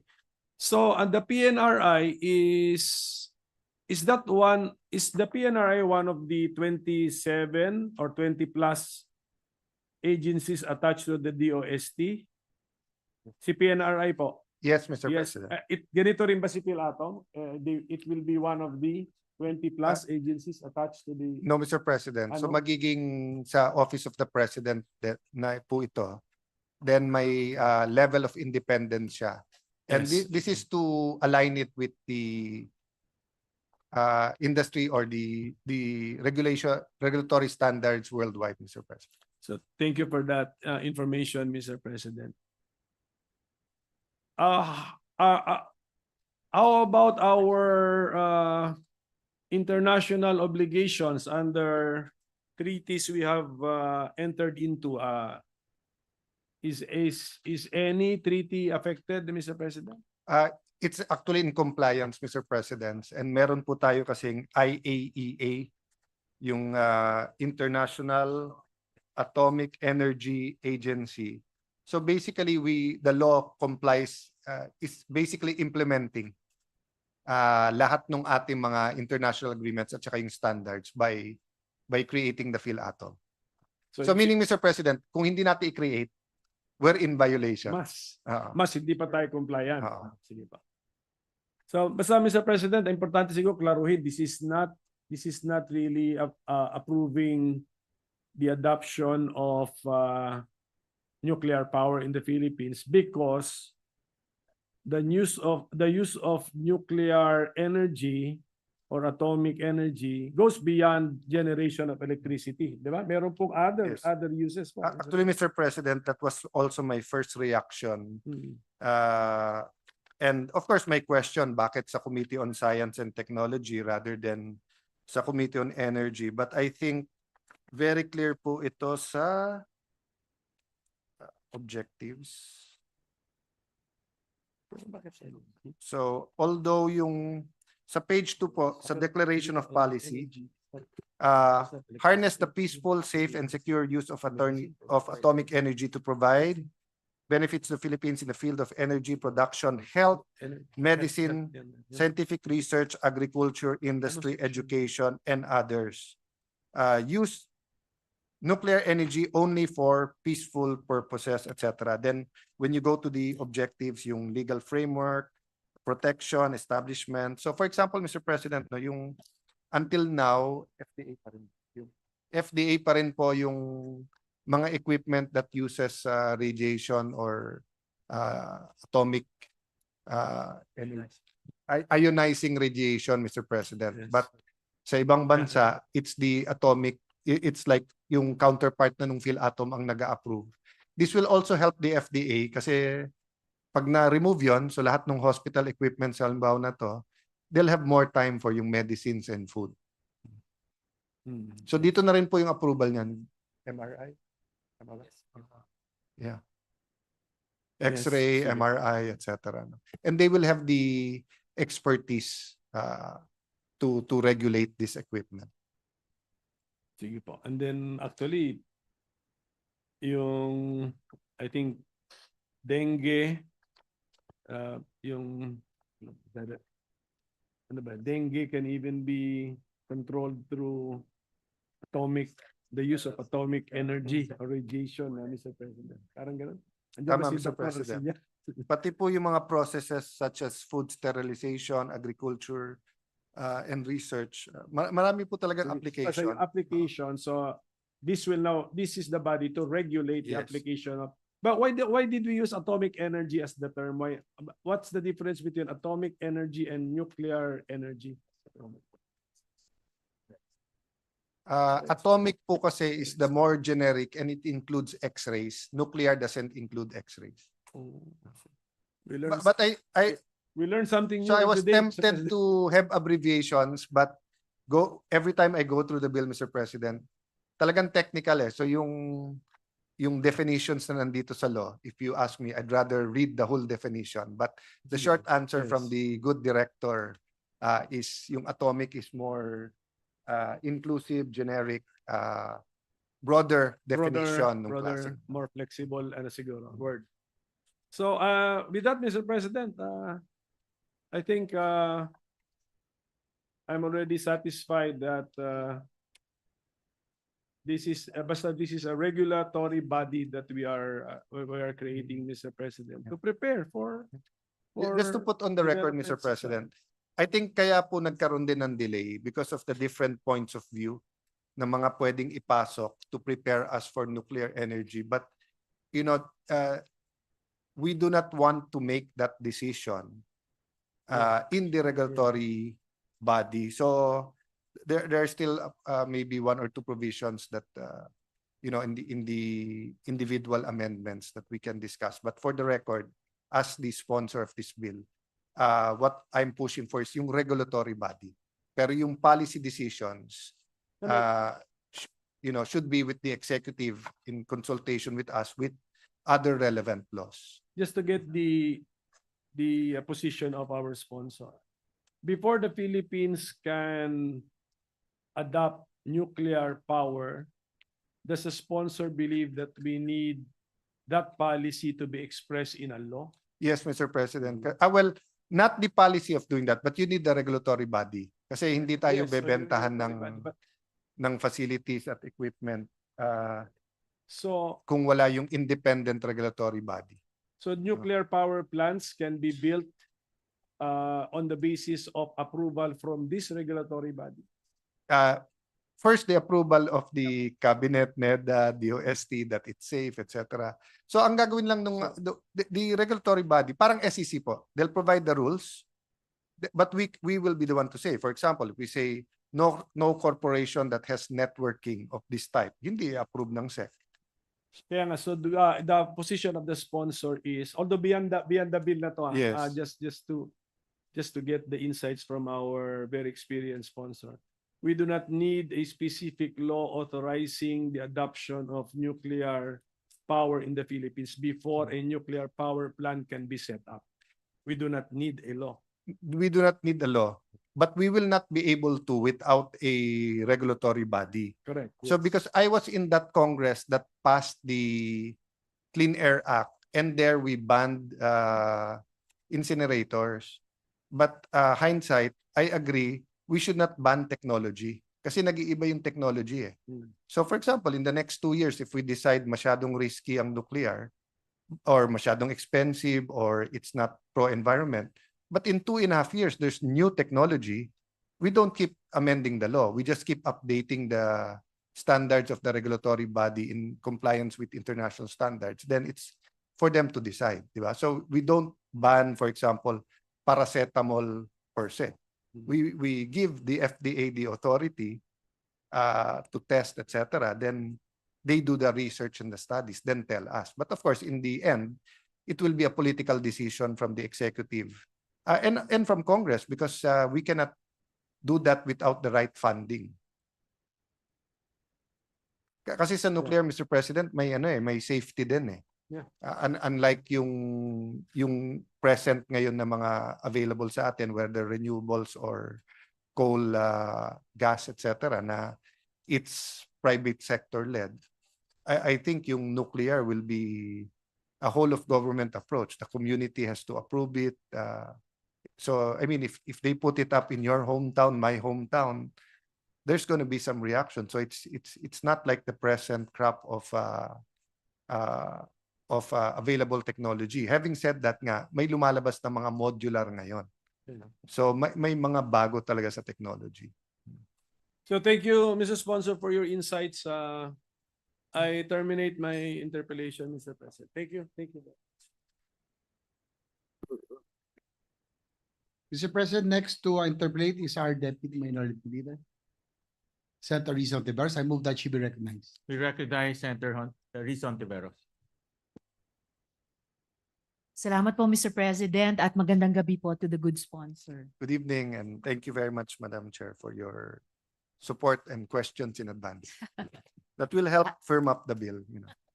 I would say you are welcome, good sponsor, for the Optimism. questions, but I cannot commit the support at this point, at least. Just for the record, Mr. President, good sponsor, I know that Senate Bill 2899 is about the establishment of the PhilAtom, but because this, as the presiding officer earlier also said, this could pave the way to the creation of our nuclear energy program, my questions would jump a bit directly towards questions on our nuclear energy production plans, Mr. President. So first of all, good sponsor, what are the financial costs of construction and maintaining a nuclear power facility, and how do we propose to finance these facilities if we would eventually reach that point, Mr. President? Madam Chair, I'll be very honest. I did not go down that road precisely because after numerous meetings, technical working group, we agreed with the DOST that we will confine this bill to the establishment of a regulatory body and leave it to the Department of Energy, to the Executive Department, and to the legislature, whether we should go into nuclear power in there. So one of my first questions in meeting with them, Madam Chair, was like you, na paano kung ako, hindi pa ako sure whether I will support a nuclear power plant o hindi. Maganda sagot nila, sir, first of all, research. Di ba? magpapahuli ba tayo sa ating mga neighbors sa research. Right now, we do have a research facility a research reactor in Quezon City. But they're also limited because yung setup nga ng PNRI is not up to international standards because you have to really, kailangan i-separate, no? So, put it another way, Madam Chair, it's like asking, do we want this certain kind of medicines? Wala po ako doon. Nandun po tayo sa let's create the FDA. That's why with all honesty, sinabi ko nga kay Minority Leader, I want to approach all of you with certain provisions of these laws before the personal amendments. Para if there's anything that you see which will seem to promote or lead us to doing nuclear energy, I'm more than open to taking that out from the bill at this moment. So it should simply be, meron tayong regulator. Pero any policy towards or against atomic or nuclear energy as a source of building power plants, that should be beyond the scope of this bill. Salamat, good sponsor, Mr. President, and I appreciate yung openness ng good sponsor na tanggalin yung mga provisions or parts of provisions which would seem to make the final commitment to a nuclear energy production program a reality. But in all candor, it's possible that DOST simply, or DOE rather, subcontracted to the DOST the formulation of this particular legislation because of course, katulad po ng FDA kaugnay ng mga gamot, hindi naman natin i-contemplate ang pagbuo ng isang PhilAtom kung wala siyang eventually i-regulate talaga. Well, ma'am, Mr. President. I'll just an input there.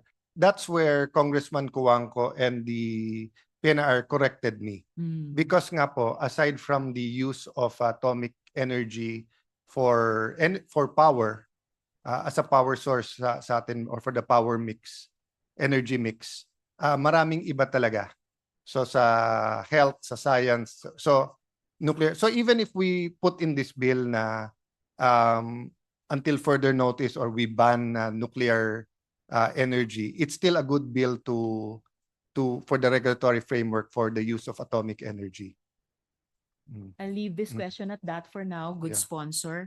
Pero salamat po for But I get opening up the your conversation. point, Madam Chair, na without this bill, hindi makakapasok. With this bill, meron. But without this bill din kasi, yung ibang yung ibang advances sa use ng atomic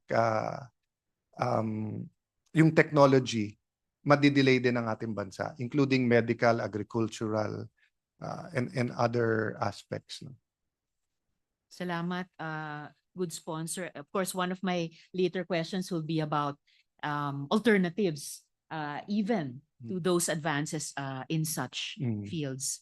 Salamat, Mr. President. Next question, good sponsor. We are very familiar with the horrors brought about by the Chernobyl and Fukushima nuclear catastrophes. May I know how effective are current global safety measures in preventing environmental disasters in nuclear facilities, and how could we ensure that not only are those up to international standards, but perhaps even go beyond to ensure that we could prevent nuclear disasters from happening? So the best way that we can prevent and mitigate kung may mangyari ngang disaster is by having a PhilAtom. But if the question directly is that, have we reached a state that we can guarantee safety, as we've seen in Japan, di ba? The nuclear reactor, the plant was very safe, but it was the tsunami. Di ba? So it wasn't the earthquake, but it was the tsunami. So there's too many factors. That's why I agree. Hindi ko po pinangunahan ang good minority leader, but that's why the PhilAtom will actually provide a framework and a regulatory body that will give the best practices around the world and will connect them with other regulators around the world. But this bill does not say that we should go into the nuclear or atomic energy as part of our mix ng energy. When I so what I want to articulate, Madam Chair, is when I say kasi nuclear atomic energy or the technology, for example, sa X-rays or anything that needs a radiation, di ba? So may alternatives sa nuclear power in terms of coal, wind, renewables, natural gas, di ba? Pero for example, sa medical equipment or sa ibang, as Congressman Cuangco and the director pointed out, no, kumuha ka lang ng isang dakot ng soil, may radiation yon. Kaya lang napakaliit na hindi harmful. But there is technology now about how to enhance agriculture with atomic energy of power. So, paano bang ihiwalay yung atomic energy as in the power source or hindi na hiwalay? So, sorry, Madam Chair. So I was asking the director, how do I, when we're discussing, how do I distinguish atomic energy vis-a-vis we will use it in our energy mix, vis-a-vis when we use it for medical equipment, etc. But yun talaga ang use nila internationally, atomic energy per se. But if we're talking about nuclear energy and building a nuclear power plant, the bill should be technology neutral and should use the best available information, experience, technology to decide whether or not to approve a nuclear power plant. But that's also a political process. But what I agree with here is kunin na nila sa FDA both the approval but also to enhance our research in these fields. Salamat, good sponsor. I hope I can be useful at this point. For example, about nuclear energy vis-a-vis other areas of human need aside from energy.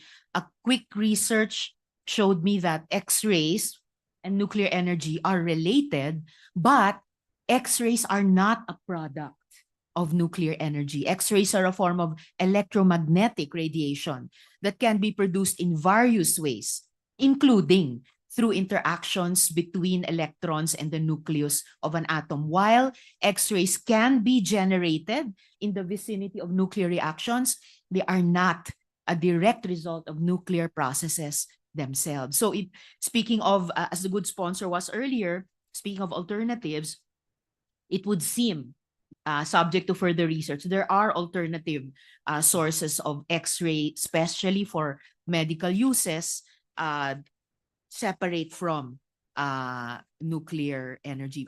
But related to that, good sponsor, how big is the use of nuclear technology in other areas aside from nuclear power, Mr. President? Madam President, let me clarify. So sa binanggit yung research, you're absolutely correct. That's why it's field atom, not field nuclear. Because yung binanggit nyo na electromagnetic, etc., that doesn't fall under nuclear, but it falls under atomic. So, for example, yung mga X-ray, etc., sa under atomic yon. So, when we talk about international atomic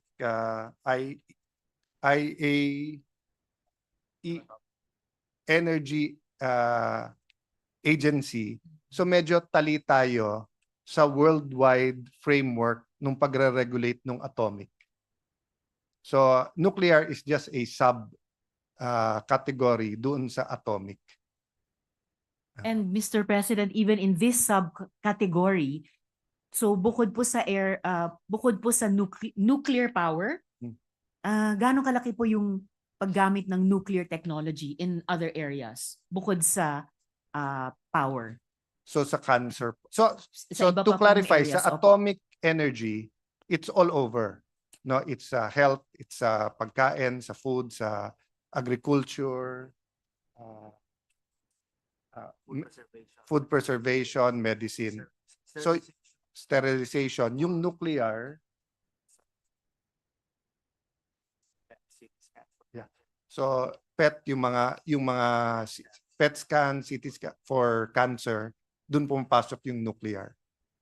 So it's may technical definition when it's atomic and when it's nuclear, but worldwide it's usually under an atomic energy regulatory board, no? And may mga international agreements tayo regarding that. And of course, Mr. President, good sponsor yung IAEA with the atomic in its name. Siya rin po yung isang importanteng international agency to try to insist on the implementation Yes. of conventions to limit the spread of nuclear arms and the Yes. dangers of nuclear warfare. Yes. Di po ba? I think the word they use is peaceful use. Peaceful and civilian use. So they're in charge also of the safety and security, Madam Chair. Kasi, for example, maganda yung use, pero you import some materials that can be used also for non-peaceful or for terrorists. You need the local agencies that will also have the investigative power, the subpoena power, etc. No?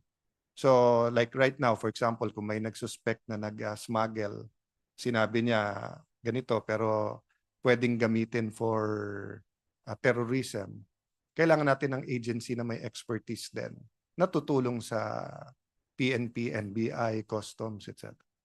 And I appreciate, Mr. President, kaya isinasama po yung salitang safeguards dito sa bill na to kasi precisely may kinalaman siya sa pagbantay na hindi magamit yung materials at yung products at side products ng prosesong ito for outright dangerous or threatening or hostile activities, including the use of this nuclear energy or atomic energy In a sense, Madam for Chair, she's terror actions, for example. in the sense, Mr. President, Madam Chair, it's like an atomic police.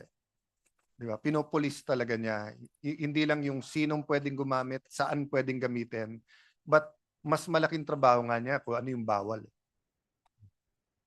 Yes, Mr. President. So again, for the record, a quick research would show that nuclear energy and atomic energy are often used interchangeably, but nuclear energy is the more precise term. Both refer to the energy released from the nucleus of an atom, kaya nuclear, nucleus, atomic atom, but nuclear energy is more specific and includes both fission and fusion, while atomic energy is a broader term that can also encompass the energy involved in electron interaction. So, yun na nga po, mabalik lang dun sa follow-up question ko kanina, would the good sponsor say na yung use ng nuclear energy in other areas aside from nuclear power is as big as, say, 60% or 70%? If the good sponsor... Ng atomic or ng... the overall use po of nuclear technology in other areas aside from nuclear power. I don't think in other areas. For example. Okay. Yeah. So, ma'am, I don't want to use statistics in a way that will confuse. So, I'll just give an example. There are 7,000 radiation facilities in the Philippines. So, lahat to ng kailangan ng regulations and regulatory. So, that's an example. Tapos, yung sa Mangga ba na may jacket? So, when I was in Palawan, kahit pa paano, they're still wishing, praying, waiting that yung solutions na binigay ng ibang bansa sa mangga nila na napakasarap na hindi ma-export kasi wala silang facility for irradiation facilities, no? Basically money, but for each facility ng ganyan, kailangan ng approval din, regulatory body, kailangan ng research, kailangan na magtutulak din. Pero yun nga, Madam Chair, it's not as simple as parang putting up a irrigation or anything kasi kailangan mo nung you need fill atom for that, no? So I cannot give you a specific percentage, but more what I can tell you is that the use of atomic or nuclear energy outside what we're talking about na nuclear power plant is a necessity. Kailangan sa ating bansa. Kasi hindi mo pwedeng tanggalin yung mga PET scan, X-rays, hindi mo pwedeng tanggalin yung radiation facilities, di ba? Tapos yun nga, yung sa agriculture, padami din yung mga applications na pwedeng gamitin. Salamat, Mr. President. I'll leave that question there for now. But of course, I would imagine na mas pertinent ang trabaho ng DA kesa sa isang PhilAtom sa prospects ng Palawan mangoes. But I'll leave that. Yes, Mr. President. So yes, so it's like saying DOH yung mga X-rays, pero sa ngayon sa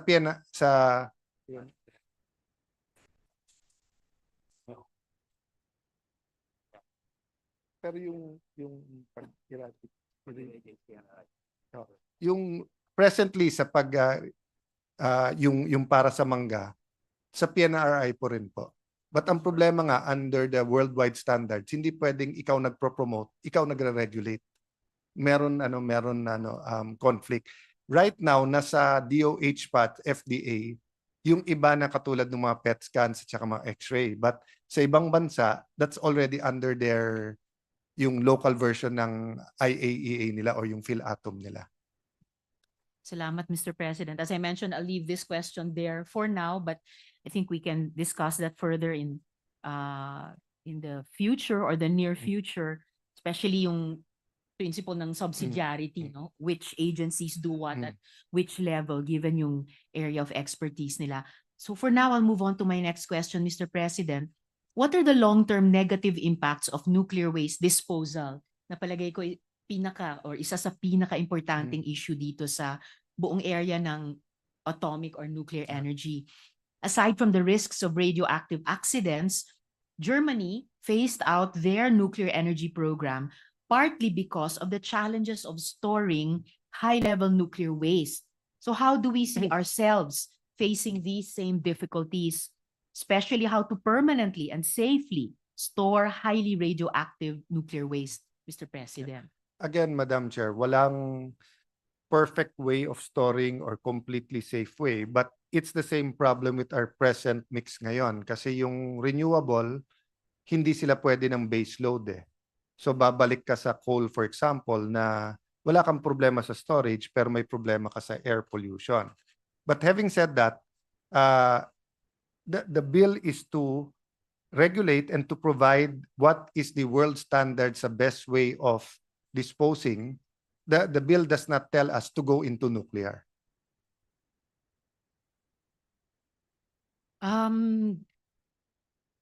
Well, I would have to disagree with the implications of passing such a bill, Mr. President. Dahil syempre, kung wala naman po tayong ina-anticipate na practical na aplikasyon nito, why would we even devote this legislative energy to passing such a law? I think lahat po ng mga tinatalakay nating panukalang batas ay dahil tingin natin mabuti ito, magagamit natin ito at kailangan natin ito. Kaya itinatanong ko po yung I'll answer that, implikasyon. Mr. President. Yes, Mr. Mr. President, the reason is because there are essential uses of atomic and nuclear energy outside having a nuclear power plant. For example, may nuclear or atomic energy waste from hospitals.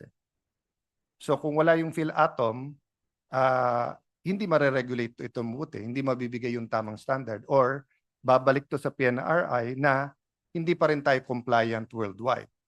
So we will be in a worse situation if we do not pass this. Again, Mr. President, based on the principle of subsidiarity, ngayon pa lamang, bago pa natin maipasa itong panukala, tinatalakay na po ng DOH at attached agencies niya yung problema nga po, as the good sponsor mentioned, ng hazardous waste sa mga ospital. Yes, under other conventions. But they as don't well. have the expertise. They do not have the nuclear engineers. They do not have the money, etc. No. So it's like we had a bill here na tanggalin sa FDA yung, for example, yung vape. So nasa DTI. Hanggang ngayon, walang expertise ang DTI at mga machineries for that. So if we want to go towards the complying with the world standards and having better regulation with atomic and nuclear energy, we need we need to basically update and modernize. No? So if we keep it at the PNRI, they can survive, they can be a little bit better, pero to use a Tagalog word, kalat masyado yung accountability, Madam Chair. Salamat, Mr. President, good sponsor. Actually po, the rest of my questions are still about nuclear energy. And maybe I will just submit them in writing to the good sponsor. Yung mga tanong ko pa rin tungkol sa long-term negative impacts ng nuclear Yes, waste Madam Chair. disposal, yung significant impact ng nuclear power plants sa water supply, yung overall environmental footprint ng nuclear energy na enormous at kasama yung full life cycle ng energy production, nuclear waste management and disposal nga po, at ibang necessary components para maiwasan yung nuclear accidents. And lastly, of course, yung initially nabanggit namin ng good sponsor, Mr. President, yung possibility of terrorist activities targeting these highly sensitive facilities. Madam Chair, I'll just terminate my those questions are interpellation. most welcome. And the good news for both of us is that there will be a new Secretary of Energy. So I think since we're both members naman of the CA, hopefully not only in the 19th but 20th Congress, then we will both have the opportunity. Because I'm also interested in the answers of the DOE to your questions, Madam Chair. Yeah. And I do remember, good sponsor, na in an earlier confirmation hearing of the previous DOE secretary na ngayon kalihim ng ibang departamento, sinabi po talaga niya na nagde-develop sila ng nuclear energy program sa kanilang department. So I'll just terminate my interpellation for now, Mr. President, good sponsor, just reiterating that word of caution about the many and great risks of nuclear energy. Maraming salamat, good sponsor, Mr. President. Thank you, Madam. Thank you, Mr. President, and thank you to the Deputy Minority Leader. Thank you, Senator Ontiveros. Majority Leader. Mr. President, next to interpolate is Senator Benguet. I move that he be recognized. The gentleman from Valenzuela, the energy czar of the Senate, is recognized. Sir President, inunahan mo ako doon dahil napakagaling po ni Senator Gatchalian na chairman ng Energy Committee.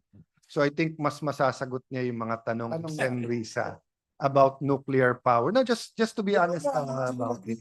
Your Honor. Yes. Actually changed my perspective after being with the gentleman from Valenzuela in Europe, I remember. Sir President, I have to apologize.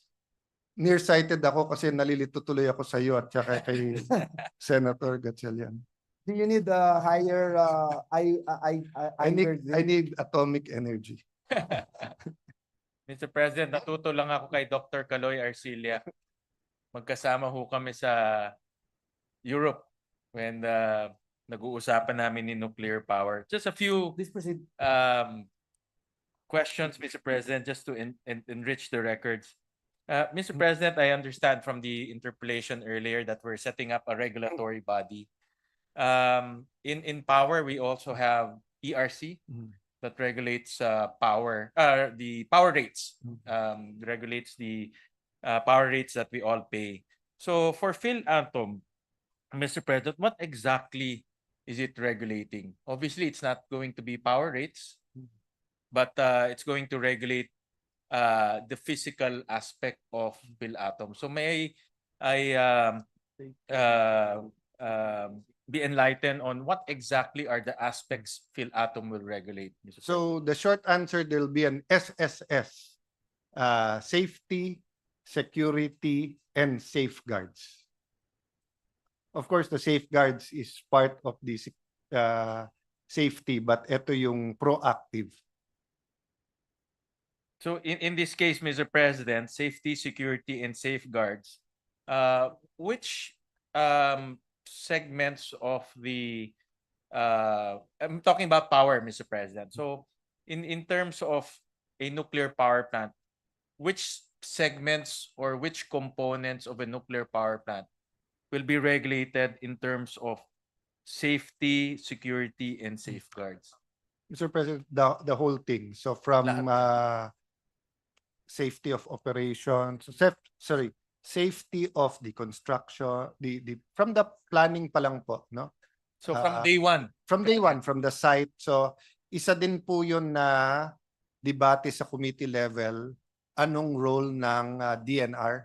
Yeah, So actually. we decided here na joint. Yeah. So ang naging consensus, after long discussion is it will be both the DNR and the PhilAtom bago ma-approve yung site.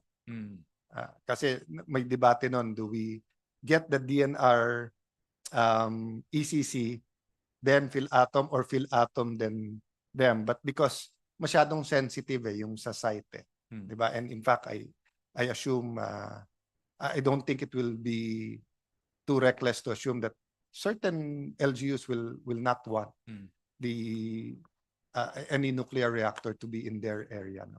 But basically, all aspects will be under their authority.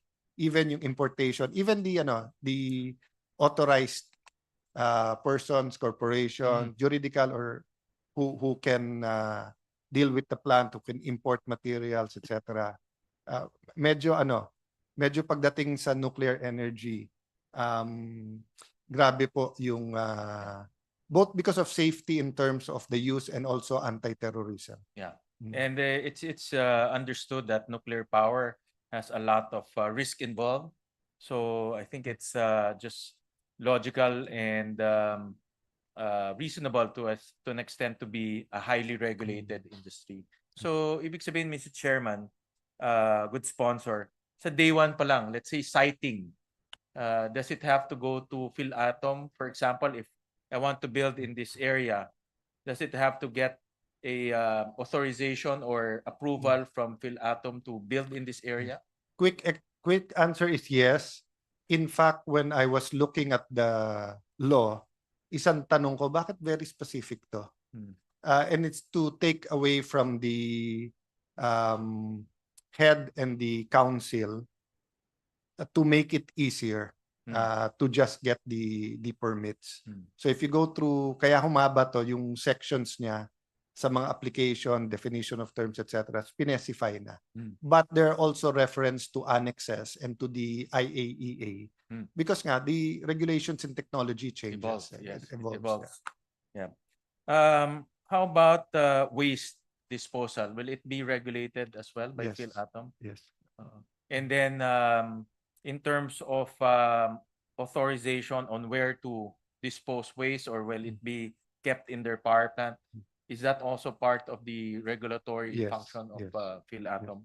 But I also think, Mr. President, that if we do get to a point that we decide to use atomic or nuclear energy or power plants, there will be additional regulations by the DOE and maybe even additional laws.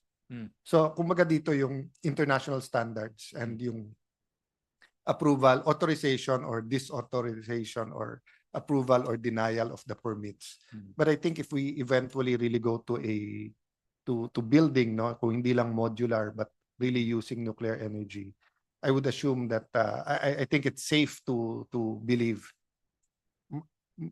Beside from this, marami pang safeguards na idadagdag. Yeah. But ang first step talaga with PhilAtom. Yes. Yeah, yes. I saw in So section meaning 16. walang second base without PhilAtom. Yeah. Okay. Yeah. And then in terms of transportation of waste, because that's also another very important logistical requirement of nuclear power, transportation of raw materials or fuel, then Fuel also and waste, yes. transportation wastage. Will that Sila pa also rin. be regulated by Yes, PhilAtom? yes. And even the coordination with the law enforcers, kailangan ng expertise din yung law enforcers to know, so parang sinabing inauthorize mo yung customs to confiscate certain materials. Pero kung hindi nila alam how to identify and safety din nila sa pag-i-inspect nun. So PhilAtom will play the role there, will play a big role there. So in terms of nuclear power, it's really from end to end, meaning from start to end, talagang highly regulated ang nuclear power plant. And I'll just jump to an example. Yung Bataan nuclear power plant, good sponsor. It's already a built structure. It was never been used. Ang sabi nga ni Dr. Caloy, hindi ko makakalimutan, hindi atom ang tumatama doon, lamok raw ang tumatama doon sa sa, sa structure. Will that before it will be used, if someone out of they think it's still economically viable, will that plant be also regulated by PhilAtom? In fact, merely thinking about using it, kasi for example, you need an inspector. Pati sa pag-approve ng inspector, Inspector. PhilAtom yan. So hindi pwedeng basta't may pumasok, tinignan, and then may experts na ganito. I mean, anyone can do that, but that will be, if not fake news, it will be a simple opinion. Di ba? But for the process to get moving, it has to be from PhilAtom. But the viability and the economic aspect, will PhilAtom be involved in that process? On the economics and financial, that will be the private sector and the DOE. The DOE. Pati yung i-charge, of course, sa customers, sa ERC. ERC na. Yeah. So it's really more on the 3S. Yeah. The safety, security, and safeguard Safeguards, aspect yes. lang siya. Yes. So in other words, BNPP cannot be revived, assuming it's economically viable, without the authorization and the clearance of PhilAtom. Yes. And personally, if I may just add, Mr. President, just like you are literally and figuratively related to your city, related to the mayor, and have your heart is there. I don't think we should build in a LGU that does not support it. Diba? I mean, sa laki ng Pilipinas at sa dami ng islands, if we do decide to go into nuclear energy, ba't pipilitin sa isang lugar na doesn't support it? How about new technology, Mr. Chairman, good sponsor? I saw some mention here of technologies like light water reactors, heavy water reactors. In terms of, let's say, itong mga bagong technology, meron mga small modular reactors, meron na nga mini modular reactors. Will that still fall under PhilAtom? Because apparently these technologies are parang off the shelf na lang siya ngayon. No? You can buy it, install it. Will that still fall under the ambit of PhilAtom? Yes, Mr. President. And in fact, we want to build up their capability because nga pati yung hospital equipment, diba? Kasi so right now yung mga binanggit niyo po na terms nasa definition kasi para hindi malito at yun na yung ginagamit. But as you said, maraming bago diba? Even sa internet, diba? When you say Telegram ngayon, it's a communication app. Pero nung panahon natin, it's the literal telegrama na pinapadala mo. So, as technology evolves, it will be through the IAEA, through international conventions, through issuances of PhilAtom na maglalabas ng regulations regarding these new technologies. But, one day there could be a technology that's for hospital or agriculture, pero sasabihin, it can also produce atomic energy for a small household or for a state university. So, it's just logical that yung regulatory body will have all the expertise and all the authority to monitor, approve, disapprove, or basically regulate such. And it's very clear in the law that PhilAtom will no longer be involved in promotions. Yes. So they will not promote the technology or go road shows to attract investors. Wala na silang ganun na Yes, Mr. President, kasi conflict. Yeah. Right. Can you imagine PhilAtom lobbying sa DOE for the energy mix and then sila yung mag-a-approve? So paano nila i-disapprove yung sarili lang tinutulak, di ba? But of course, PhilAtom very obviously is in general they want the proper use of atomic, the safe, efficient, proper use of atomic energy. But yun nga, hindi lang natin masagot kasi anong percentage nung pinag-uusapan natin dito ay for power plants and anong percentage ang for other uses like medical and food because nga nag-evolve tong lahat. And PNRI, good sponsor, will remain as a promotions agency. Promotions and research. with the Promotions and DOST. research. And I understand it's under DOST. Oo.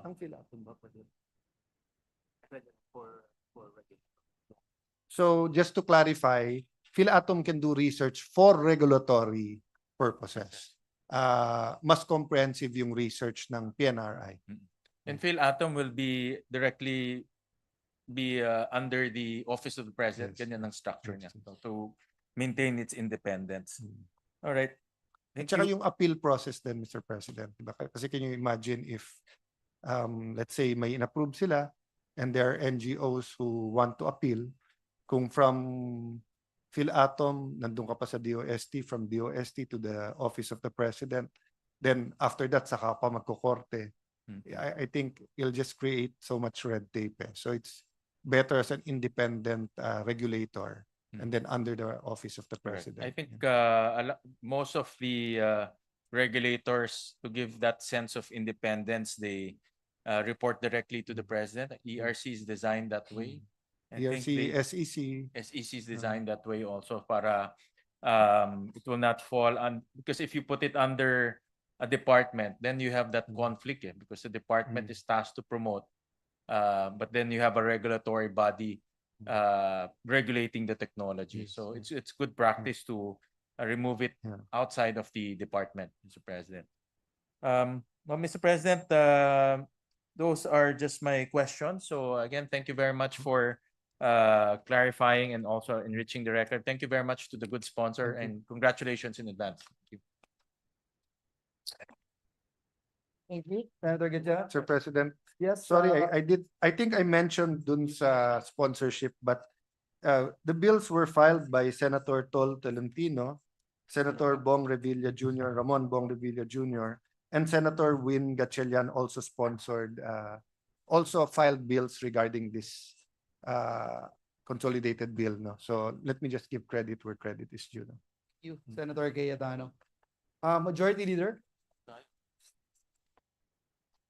Mr. President, I move that we suspend consideration of Senate Bill number 2899. Is there any objection? One minute. Yes, Senator. Session suspended for a minute.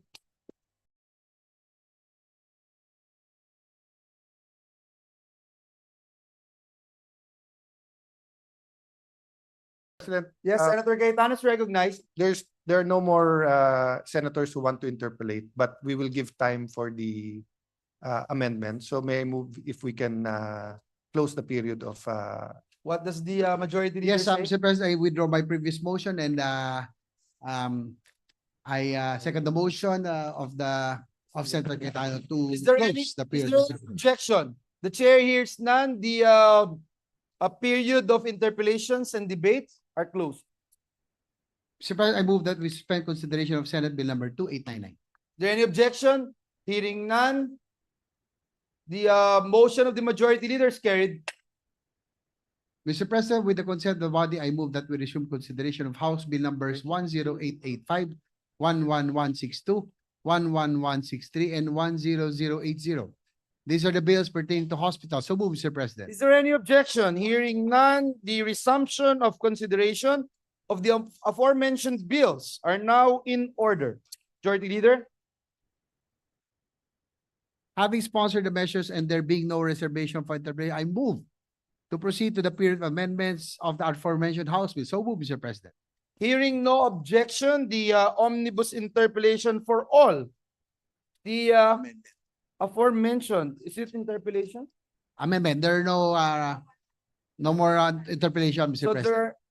So we close the period of interpellations, Your Honor. Yes, Mr. Is there President. any objection? Hearing none, the motion of the Majority Leader is carried. So I move to proceed to the period of amendments of the aforementioned House bills. Is there any objection? Hearing none, motion's carried. Mr. President, I move to open the period of amendments of House Bill number 10885 and recognize the sponsor, Senator Christopher Lawrence Go for individual amendment. So move, Mr. President. Is there any objection? Hearing none, the motion's carried. Mr. President, as an omnibus amendment to the name of the hospital, specifically on lines 2, 6, and 13, delete the name of the town San Miguel and replace it with the phrase Zamboanga del Sur Second. The name of the district hospital will now read as Zamboanga del Sur Second District Hospital. I so move, Mr. Is President. there an objection? Hearing none, the motion of Senator Go is carried. In the title, third and fourth line, as an amendment to the name of the hospital, delete the name of the district hospital, San Miguel, and replace it with the phrase Zamboanga del Sur Second.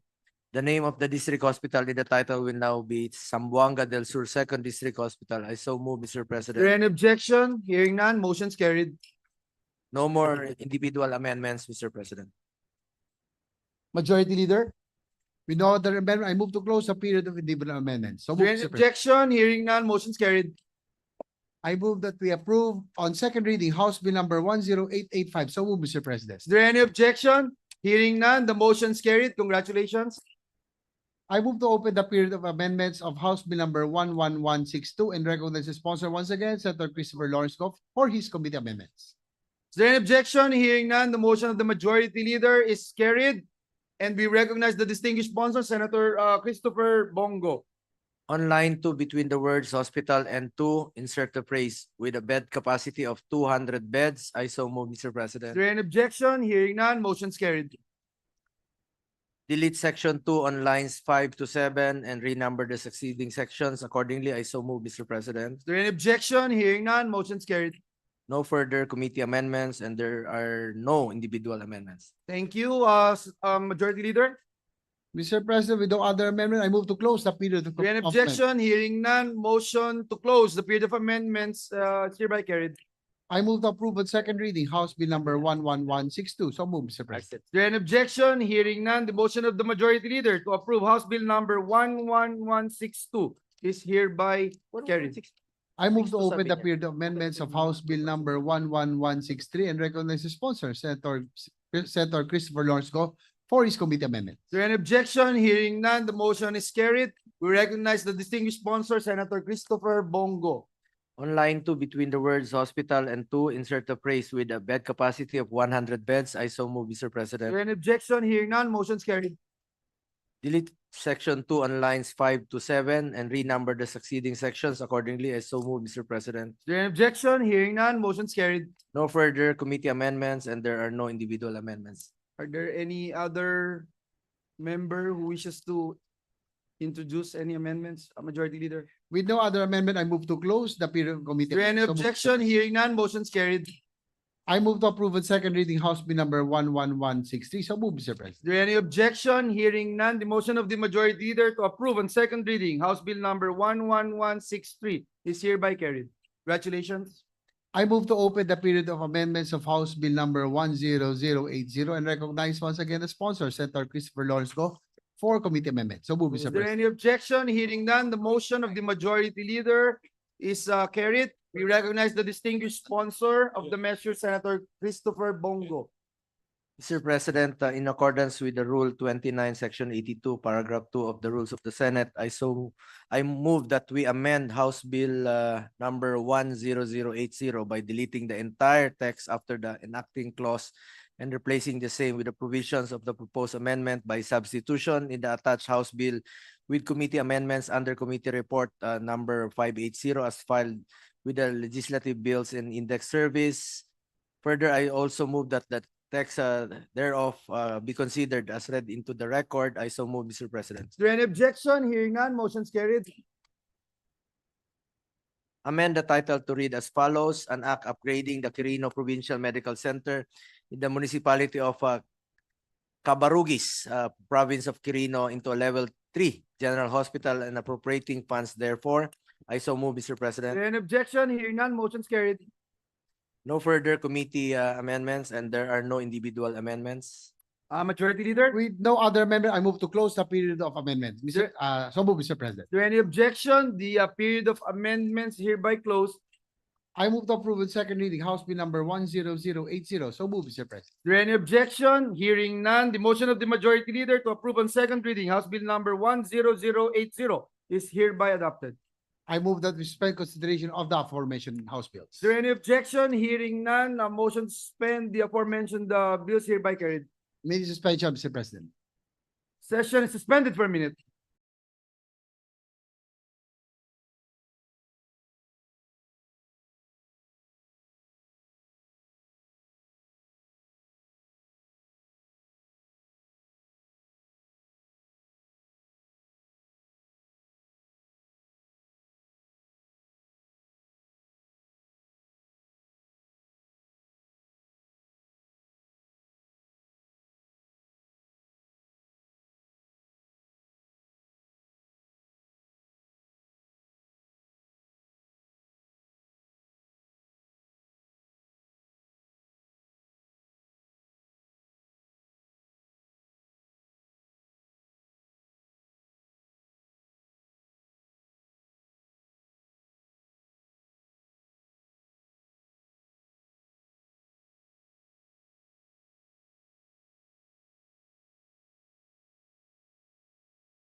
Majority move that- Leader? I move that we proceed to reference of business.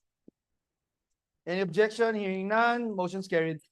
Additional reference to business messages of the President. Letter of His Excellency President Ferdinand R. Marcos Jr. dated 23 January 2025, submitting to the Senate's consideration and concurrence the Joint Convention on the Safety of Spent Fuel Management and on the Safety of Radioactive Waste Management, signed on 10 March 1998 in Vienna, Austria. Referred to the Committee on Foreign Relations.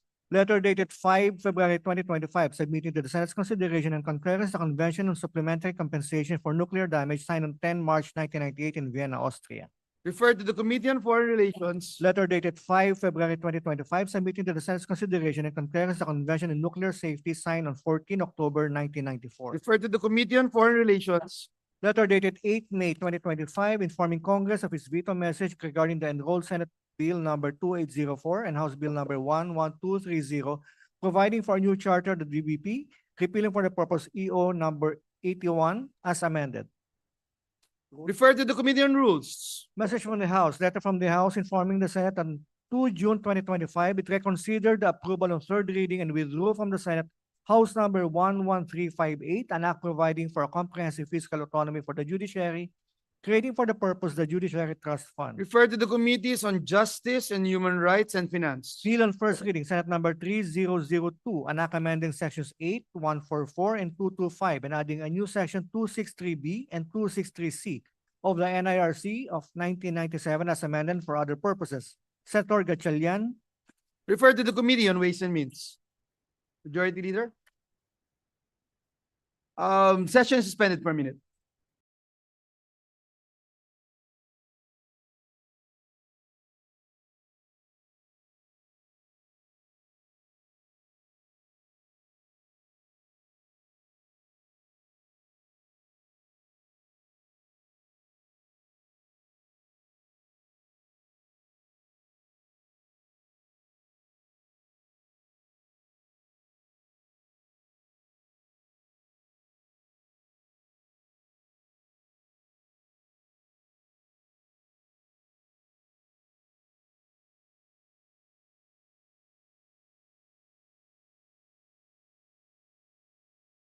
Session is resumed.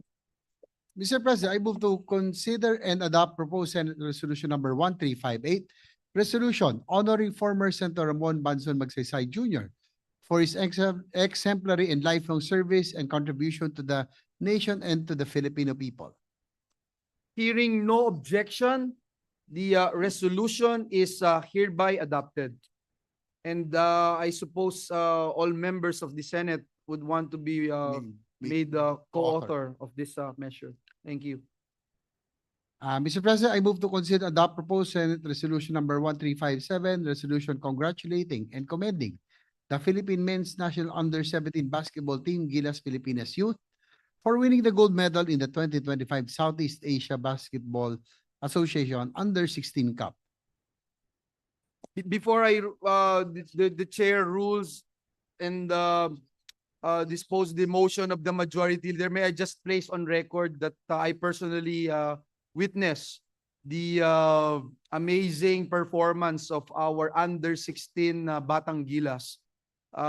They were 5-0, if I'm not mistaken. They swept the entire league. And so we will await for their visit come Monday next week. Hearing no objection, the resolution of the majority leader is hereby adopted. Yes, one admin matter, Mr. President, Senator Ramon Bong Revilla Jr., the Senate President Pro Tem Jinggoy Erz de Estrada, and Senator Lauren Legarda would like to insert into the records their co-sponsorship speeches for Senate Bill number 3000, or the Career Progression System for Public School Teachers and School Leaders. So inserted. Mr. President, I move that we adjourn the session until 3 o'clock in the afternoon of Wednesday, June 4, 2025. Is there any objection?